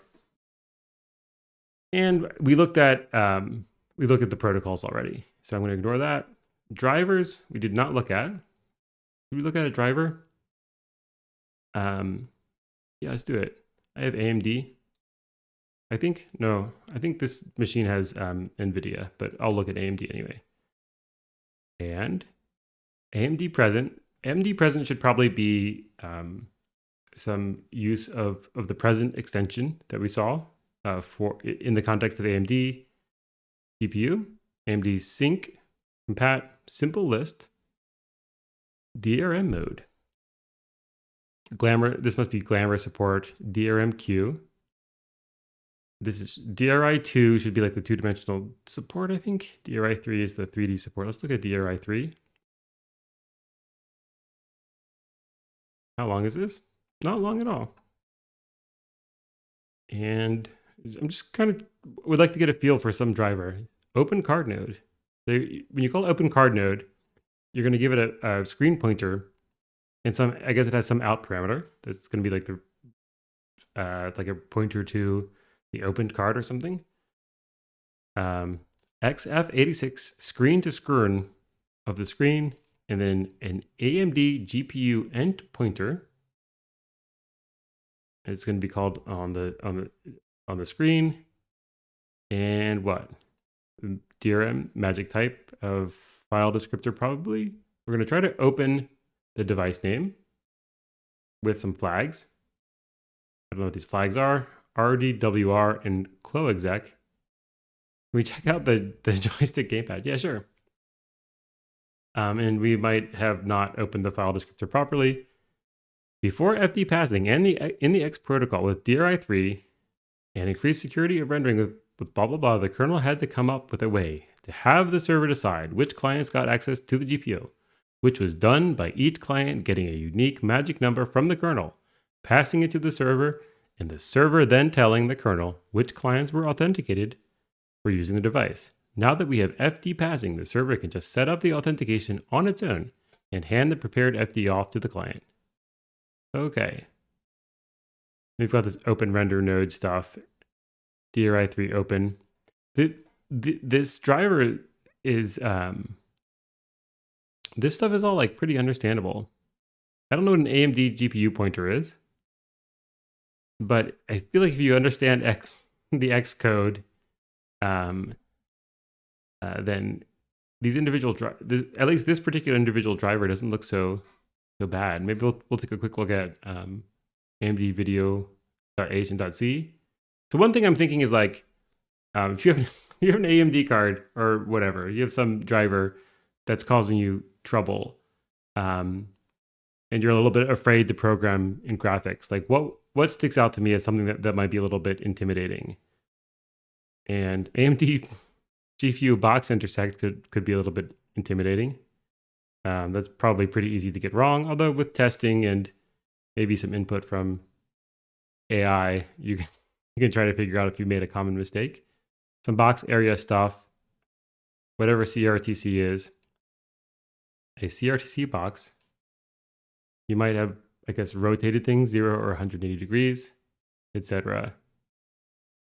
CRTC covering box. If two CRTCs cover a portion of box, then prefer the CRTC with greater coverage. So this seems to be like actually drawing rectangles, or at least closer to the rendering process. Okay, init video. And we've got various pointers, and we're initializing. If we're using Glamour, then we have some texture stuff, Glamour, XV, init, etc. And are we importing anything from like an external AMD GPU codebase? I don't think so. Okay. So maybe drivers aren't so bad. I don't really know how you would, like, if you're modifying a driver, I'm not really sure how you would, for example, test it, because it seems like maybe one of the hard things with all this hardware stuff is it could work on your AMD GPU, but not on like all of the AMD GPUs that have ever been made. And then somebody installs Linux on some device that is different from yours, and they have an issue, and they blame the driver. So it seems like you'd want to test on a bunch of different hardware devices. I have no idea how you would do that. But there are possibly services that let you do it. So let's check out, so Tune is saying, let's check out the joystick /gamepad driver. Let's do it. What is it? This is AMD GPU. All right.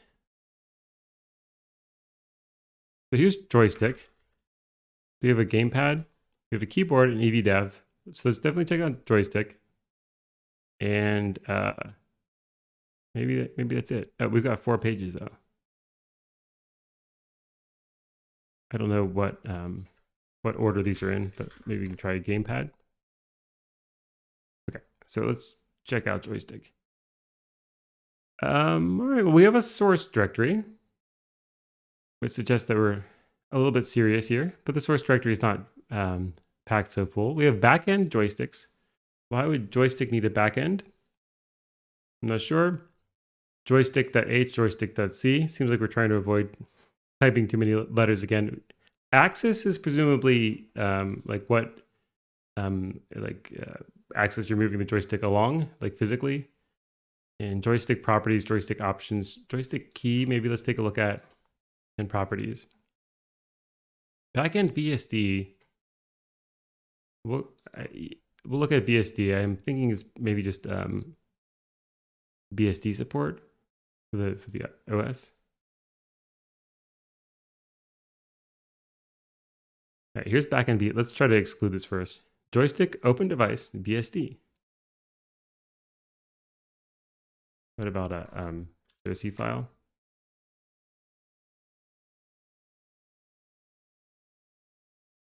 USB backend BSD.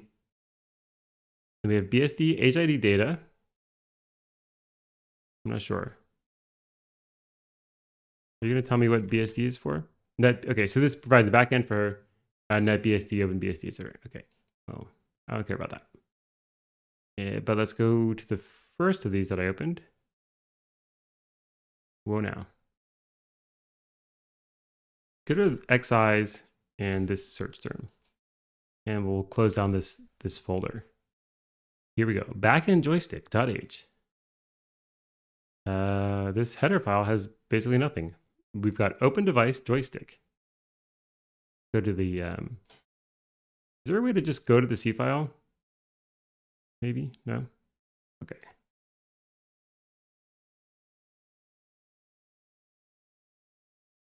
All right, so this is pretty long, I guess, not so long. We can read data from the joystick.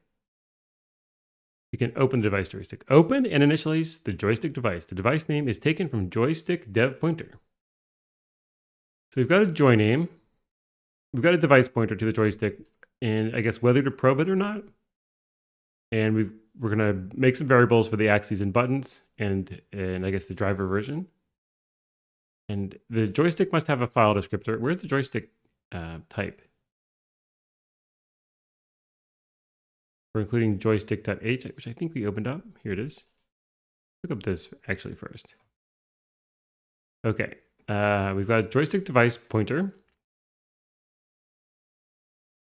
and some type defs, and the struct axis has the type of the is going to it's going to know about the type of the joystick, which is a little bit surprising, I guess, and a mapping, whatever a mapping is. Presumably, maybe that's just getting the coordinates from the joystick into a common coordinate system or something. We've got old values and old values and regular values. A valuator, which I don't know what it is. A dead zone, which maybe do joysticks have dead zones? I guess possibly they do. A current speed, which is in as a comment type accelerated, and a previous position type absolute. Whatever amplify is, maybe there's some way to say like amplify all of my movements, and a pending subpixel movement. And then we have key scan codes, such as the keys low and keys high. I don't know. I guess is low and high like the let me look up scan code.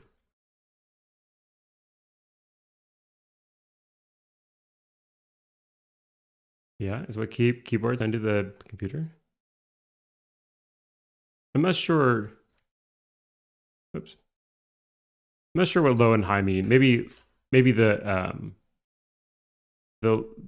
maybe the scan codes are ordered and there's some range, like they go between 0 and 25 or whatever. But I'm not really sure whether a key is down, which is an int and not a bool. Maybe which key is down. Maybe they've got a timer and timer running, whether the timer is running. So maybe you can pause the timer or stop it or whatever.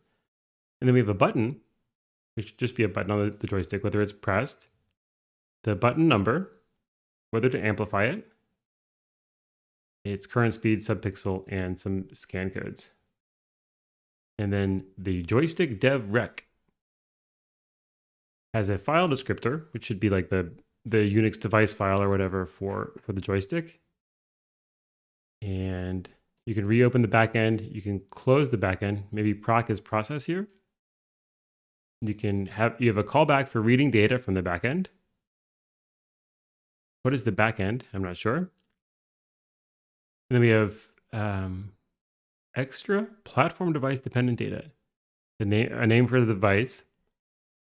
Back pointer to the joystick device. I'm not sure how that's different. And then a slave device for keyboard events. And I'm not sure what that means. I'm not sure if like a joystick is a modified keyboard and this is like the keyboard version of the pointer, or if there's some other like joystick keyboard combinations. I'm not sure how to think about that. Then we have a timer, whether the timer is running, whether the mouse is enabled, and some information about amplifying and some auto repeat stuff. So like, I guess if you want to, if you're playing like Contra and you want to keep firing your gun, you can just tell it to maybe just keep pressing the button or something.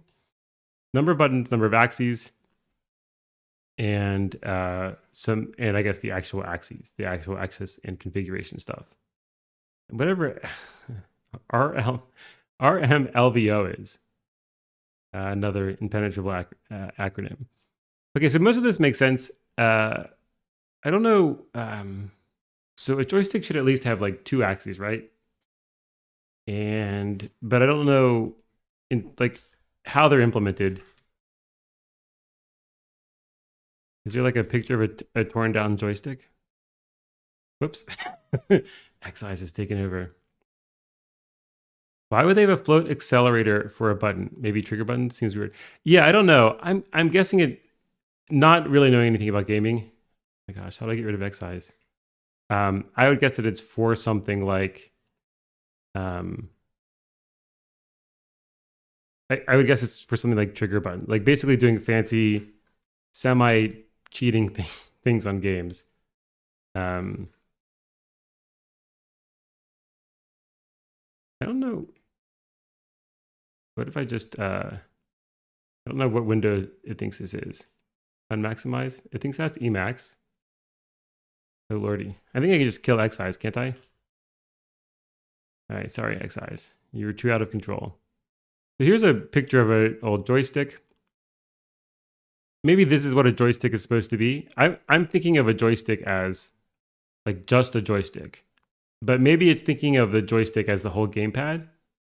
Certainly, even the old school joysticks had buttons. So this is a joystick with a button. But maybe this is what it thinks of as a joystick. And so it would actually have 2 of the things that I would actually consider a joystick. Here and here. And then these would all be buttons. And I guess you can set them to repeat. But what I still don't know is like how an axis works. And that's originally why I was going to look this up. So let's see if we can. I think this is what, from Atari or something? Atari 2600. Oh, yeah. This is some YouTube video, which I don't want to show because I'm not sure how that even works. So here's like the circuit video, a circuit board.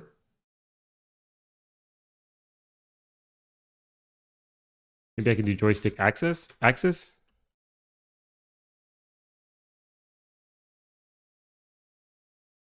Here's one. Yeah, I don't know. How many axes does a joystick have?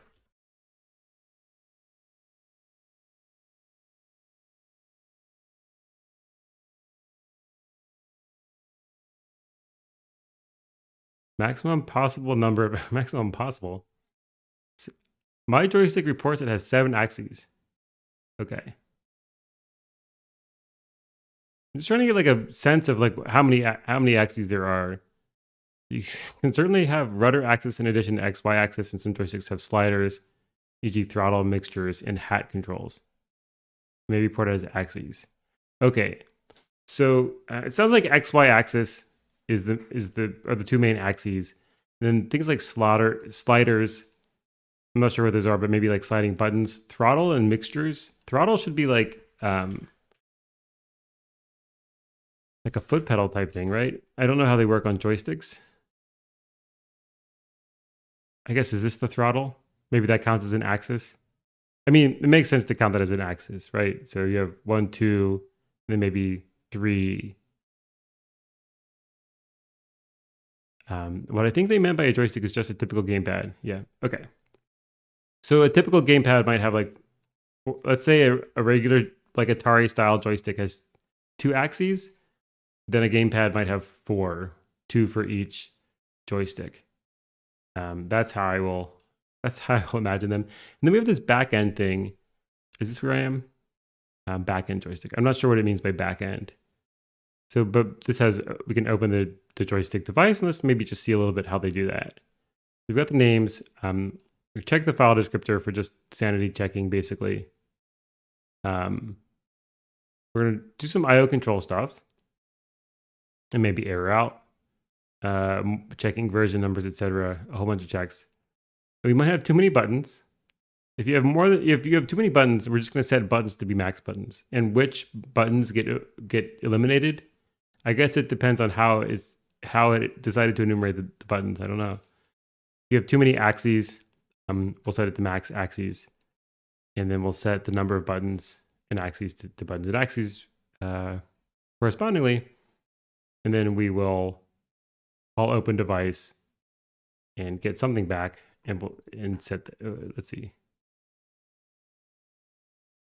I think proc is probably process, so we're gonna get a bunch of stuff. Like we're gonna read the data. I don't know if this means that we're gonna read the data once and set that to read proc, or if it means that this is the process from which you can continuously read data. And we've got this closed device stuff, and we're gonna return the joystick file descriptor. Read data reads data from file descriptor and stores it in the joystick devrec struct. Fills the type of event and the number of button axis. Return 1 if success and 0 otherwise. Success does not necessarily mean that there is a new event waiting. Okay. So if we are successful at reading, even if there's no new event, we return success, which is 1. And it fills the type of event and the number of the button axis. Okay. So you're going to give it a joystick pointer. I guess fills in the type of event means that this is a return parameter. So you get the event type and you get the number of events waiting. So how does this work if there are multiple events? I guess you have essentially a buffer of them. Or is it just being used as a pointer for a single event? I don't know. At any rate, we're going to create just one event, right? So this seems to return one event at a time. Or at least one type of event at a time. We check if the event is null. If event is not null, where did event come from? It was something we called it with. So I guess we can't write into the null pointer. Is that what's going on? And then we call read serial on the joystick file descriptor with the size of the joystick event, and make sure that it's good. And then we're going to switch on the type. And if it's a button event, and we're not above, I don't know how wild your joystick has to be above max buttons, but I'm kind of curious. Let's peek at what max buttons is. So if you're less than number of max buttons, then we index into button and check whether its pressed state is equal to the joystick value. And what is the second one? So if it's not equal to the value, then we set it equal to the value. And then if the event and number are not null, then we set them. What if they are null? I guess they can't be set. That's the only thing, right? And then if it's an axis event, then we check against the max axes. And we check the absolute value of the joystick value, I guess because the axis has positive and negative. And if that's less than the joystick's dead zone, I'm not sure why less than is reasonable for dead zone, but maybe we only want one event in dead zone. At any rate, so I guess this must be checking whether it's in the dead zone. The absolute value is less than it. Right. Okay. So dead zone is maybe the maximum movement. I'm not sure why you would call that dead zone, but suppose it's the maximum it can move. Then if the joystick at that axis at the JS.number, what is JS again? Oh, it's the event. At the so if the axis at that event is non-zero, we set it to 0, and we set the event axis and JS number. Why do we set it to 0? I have no idea. Otherwise, we set the value to value, and we set the event and the number. But now I'm curious about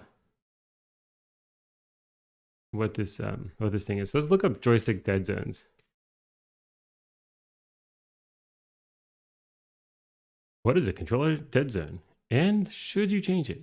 No, it's not an anthology TV show. That's a terrible joke. Who let that pass? The dead zone, sometimes called dead zone, all one word, is a control of a controller is the distance the stick can move from the neutral position before it starts registering as an event in games and applications. Okay, so the dead zone is like I guess like a safety mechanism to prevent you from if you have slightly shaky hands, from accidentally moving your character or airplane or whatever. And so with that in mind, I was thinking the dead zone was like outside the regular zone, but it's actually close to, it's like an epsilon neighborhood around 0. So if we are within the dead zone, we want only one event in dead zone. I'm not sure what that means, but it makes sense that we basically ignore the thing by setting its value to 0, I guess. All right, so that's how we do joysticks, but there's more. Here's joystick.c. We have some probing, and so the backend might be things like evdev, which is some Linux device thing. I forget what it does. There might be a Linux backend or BSD backends, and we have things like closed device. Here's a read proc. Called when data is available to read from the device. Reads the data and process the events. And so this is okay. So we've got joystick X, Y, X, Y. These must be the directions. We check if the buttons are pressed. We look at the current speed. And we start a button axis timer. Why? If the mouse is enabled, then we start an axis timer. I don't know why, but we might time the axis movements.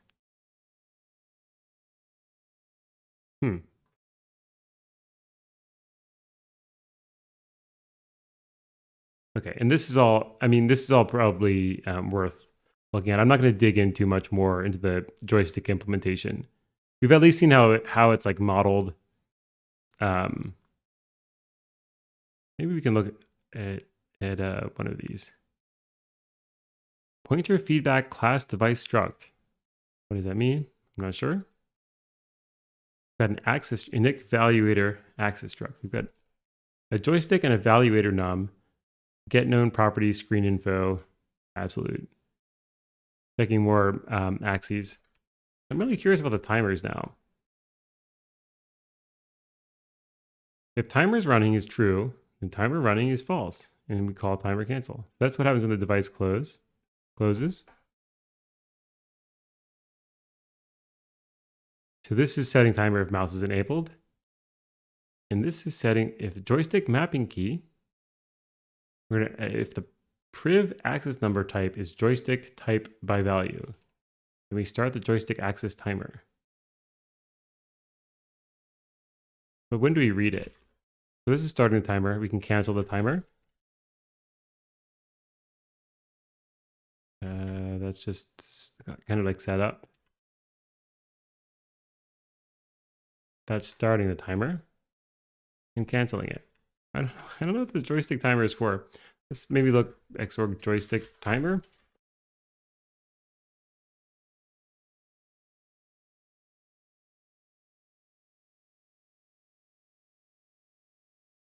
There's a delay rate. Okay, so maybe for auto repeat, you need like a clock essentially for delay. Does that make sense? Let's see if we can get DuckDuckGo to remember my search terms. Let's see. Reads joystick gamepad events in Linux.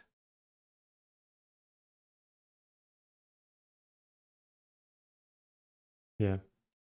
Now Google's ignoring my search terms. Okay. I'm not really sure what timers are for. Maybe it's just for like things like automation. Whoa. No, I don't want to print it out. Okay. So that's enough of joystick.c for me. Here's joystick axis. We've just got the timer, absolute axis, and whatever PWM is. Let's see if we can look at the, oh, here's the implementation. Joystick axis timer, the timer that will generate pointer move events.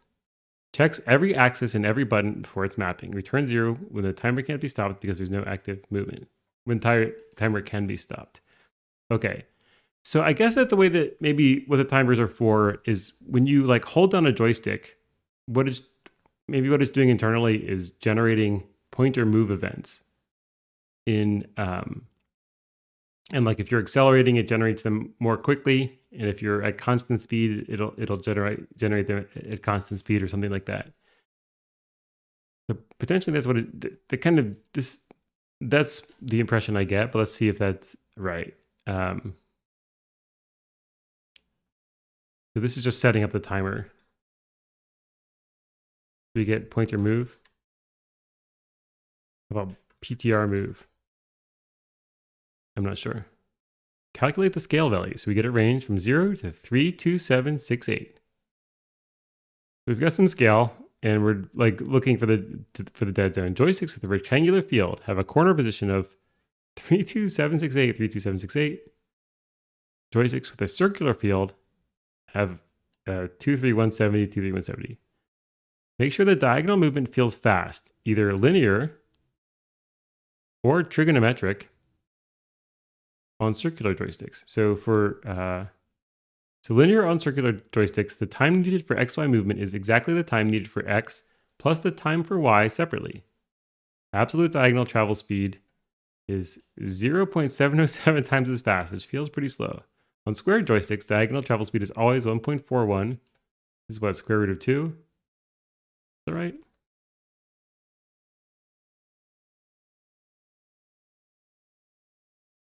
Yeah, square root of 2.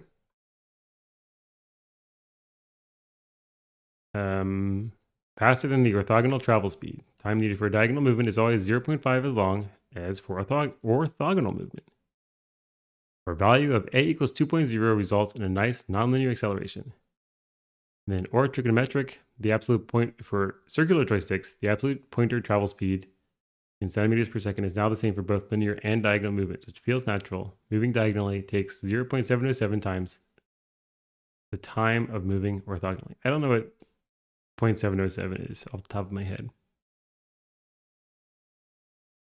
Okay. So that's pretty interesting. That's some math stuff. We're gonna do some math, power, abs float. I'm gonna see some stuff in the chat. Oh, okay, something got deleted. All right. I still don't really know what's up with the timer, but all right, here we go. Start the axis timer. And what else? Start button axis timer.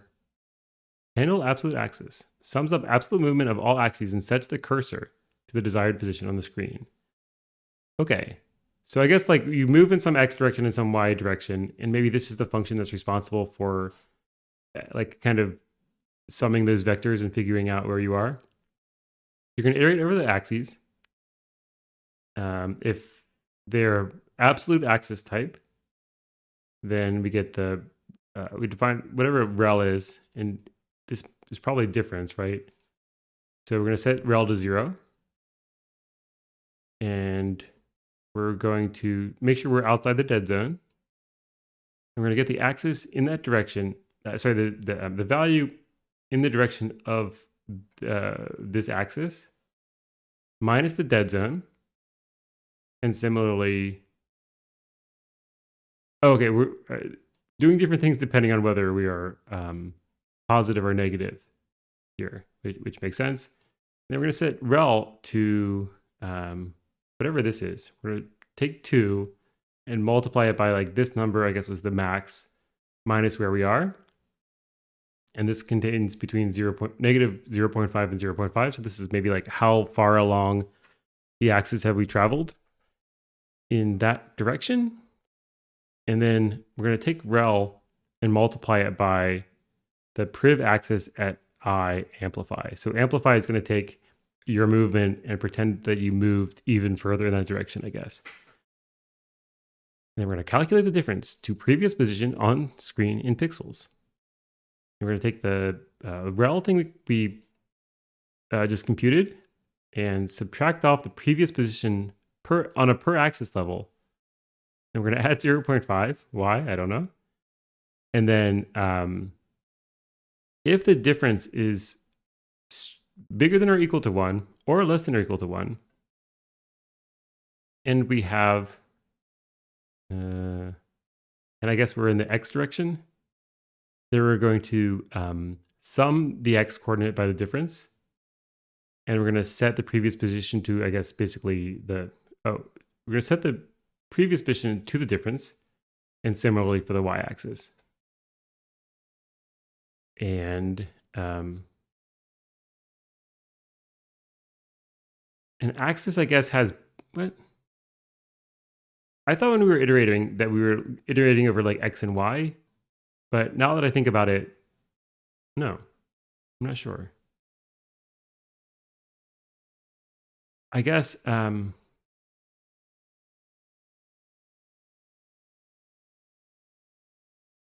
each axis can be x or y. That makes sense. And if you have multiple axes, they can both, like, you can have 2 different joysticks that both influence x or both influence y, for example, I guess is what's going on. And if we're down here, it says still more relative, but relative to the previous position of the axis. And I think this if was like if we're absolute. So this is whatever the relative stuff is. Here's PWM axis timer. This will generate key events. The deflection of the axis will control the percent of time the key is down, not the amount of impulses. Okay. So it's like, it seems like it's converting a joystick movement to key press. And if the, I don't know what it means by deflection on the axis, but I think it means if you like push it all the way hard, that corresponds to the key being down like 100% of the time. Or if you push it halfway, that corresponds to like the key being down 0% of the time. At least that's how I'm going to imagine it. And this is time off, time on scale. And we're turning it, I guess, into X scan codes, like keyboard scan codes. Time on is going to be the axis value minus the dead zone divided by, I think this thing was like the max travel distance.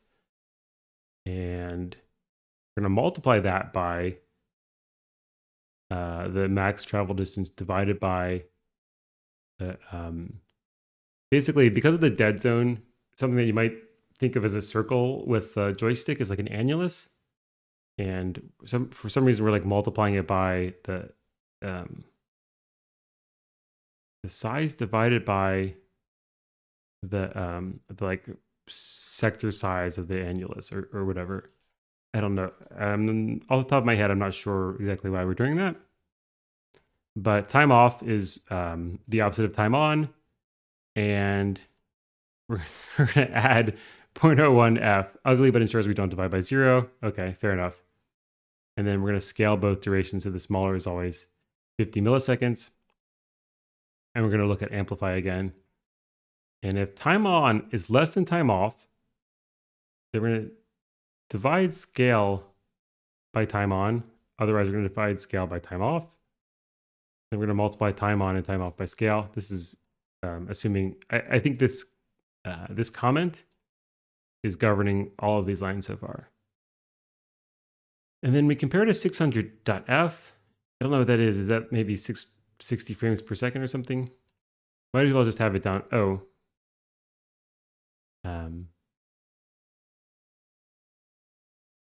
If time off is bigger than some number, it says we might as well just have it down forever. And it says uptime is too long, forcing some max or whatever. And then we look at whether the key is down. And then we just generate key events with the joystick keyboard device. So remember, the joystick had like a pointer to a keyboard device, which I was speculating is possibly like a way to emulate the joystick as a keyboard. And I still think that's what's going on. And then we have some keys, which keys are going down, I guess. And then we also pass the key is down. And we set next timer to 0. Okay. And so this joystick generate keys doesn't seem to take a timer. So I think that what's going on is that this is just generating one button down event maybe. And then the timer action is happening higher up in the logic potentially. I'm not sure. Where do we actually get a timer? Sig state, max axes. Here we get another joystick generate key thing. Axis jumped over. Next timer.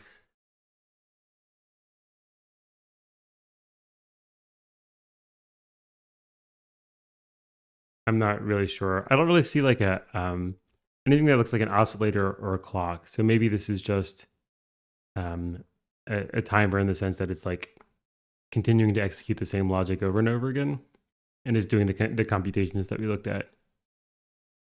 But I want to see where's the generate whatchamacallit events, generate keys. Is that defined in this file? See if we can just find this in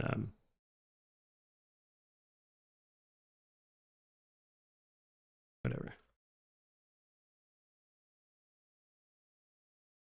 We'll do just grep for joystick generate keys. But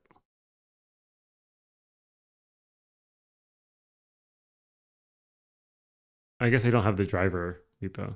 Oh well. At any rate, it's going to generate some key events. Start axis timer. Start the timer for a movement. We will already prepare for moving 1 pixel for tipping the stick. For tipping the stick, I don't know what that means. But timer running is, so we just set timer running to true. And we have this timer set. I don't know what the timer set is. But what even is priv? Or it's the pointer.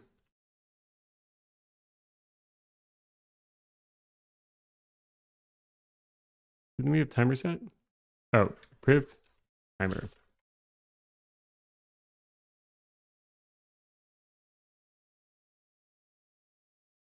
Okay. So that's enough for me. I'm sure you can go in and try to really dig into exactly how the timer is working, the timer sets. I didn't really see anything that's like actually counting down microseconds or whatever, but it must be somewhere. Maybe it's in another file. And here's the header file that tells us where joystick generate key is, and it's here. Let's look at this thing. I just want to see how many keys it generates.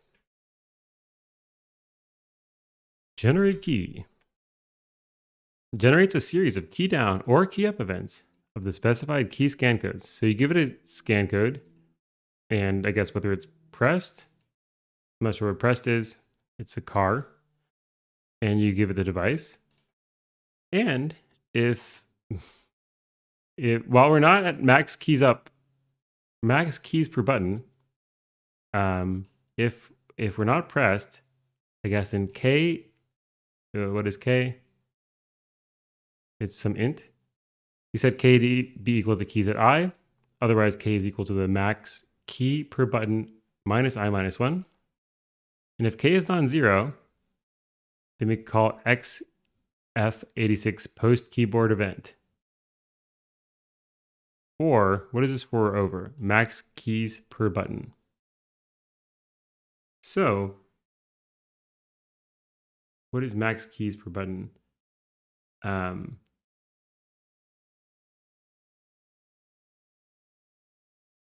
So I guess this is just continuously generating the events, right? Up until the maximum you can do it. Until basically you're rate limited. I think that's what's going on. So instead of generating one event like I was speculating, I think it just continuously, it's like maybe like the yes command, it just keeps generating them forever. There's some initialization stuff. Pre-init. Let's see if we have any timer here. No, okay. And then what do we love? Joystick properties. This is just, I guess, going to be some configuration. And then here's the EVDev backend thing, which is not so exciting, but I just kind of want to remember what EVDev is. Event device is a generic input event interface for the Linux kernel. It generalizes raw input events from device drivers and makes them available through character devices like dev input. Okay. So some generic input device, event device. I'm not sure how it relates to things like UDev or whatever, but that's a question for another day. All right, so that's the X window system, also known as X11 or Xorg, and that's also how joysticks work. So that's all for me. Hope you enjoyed that. I'll be back next week, and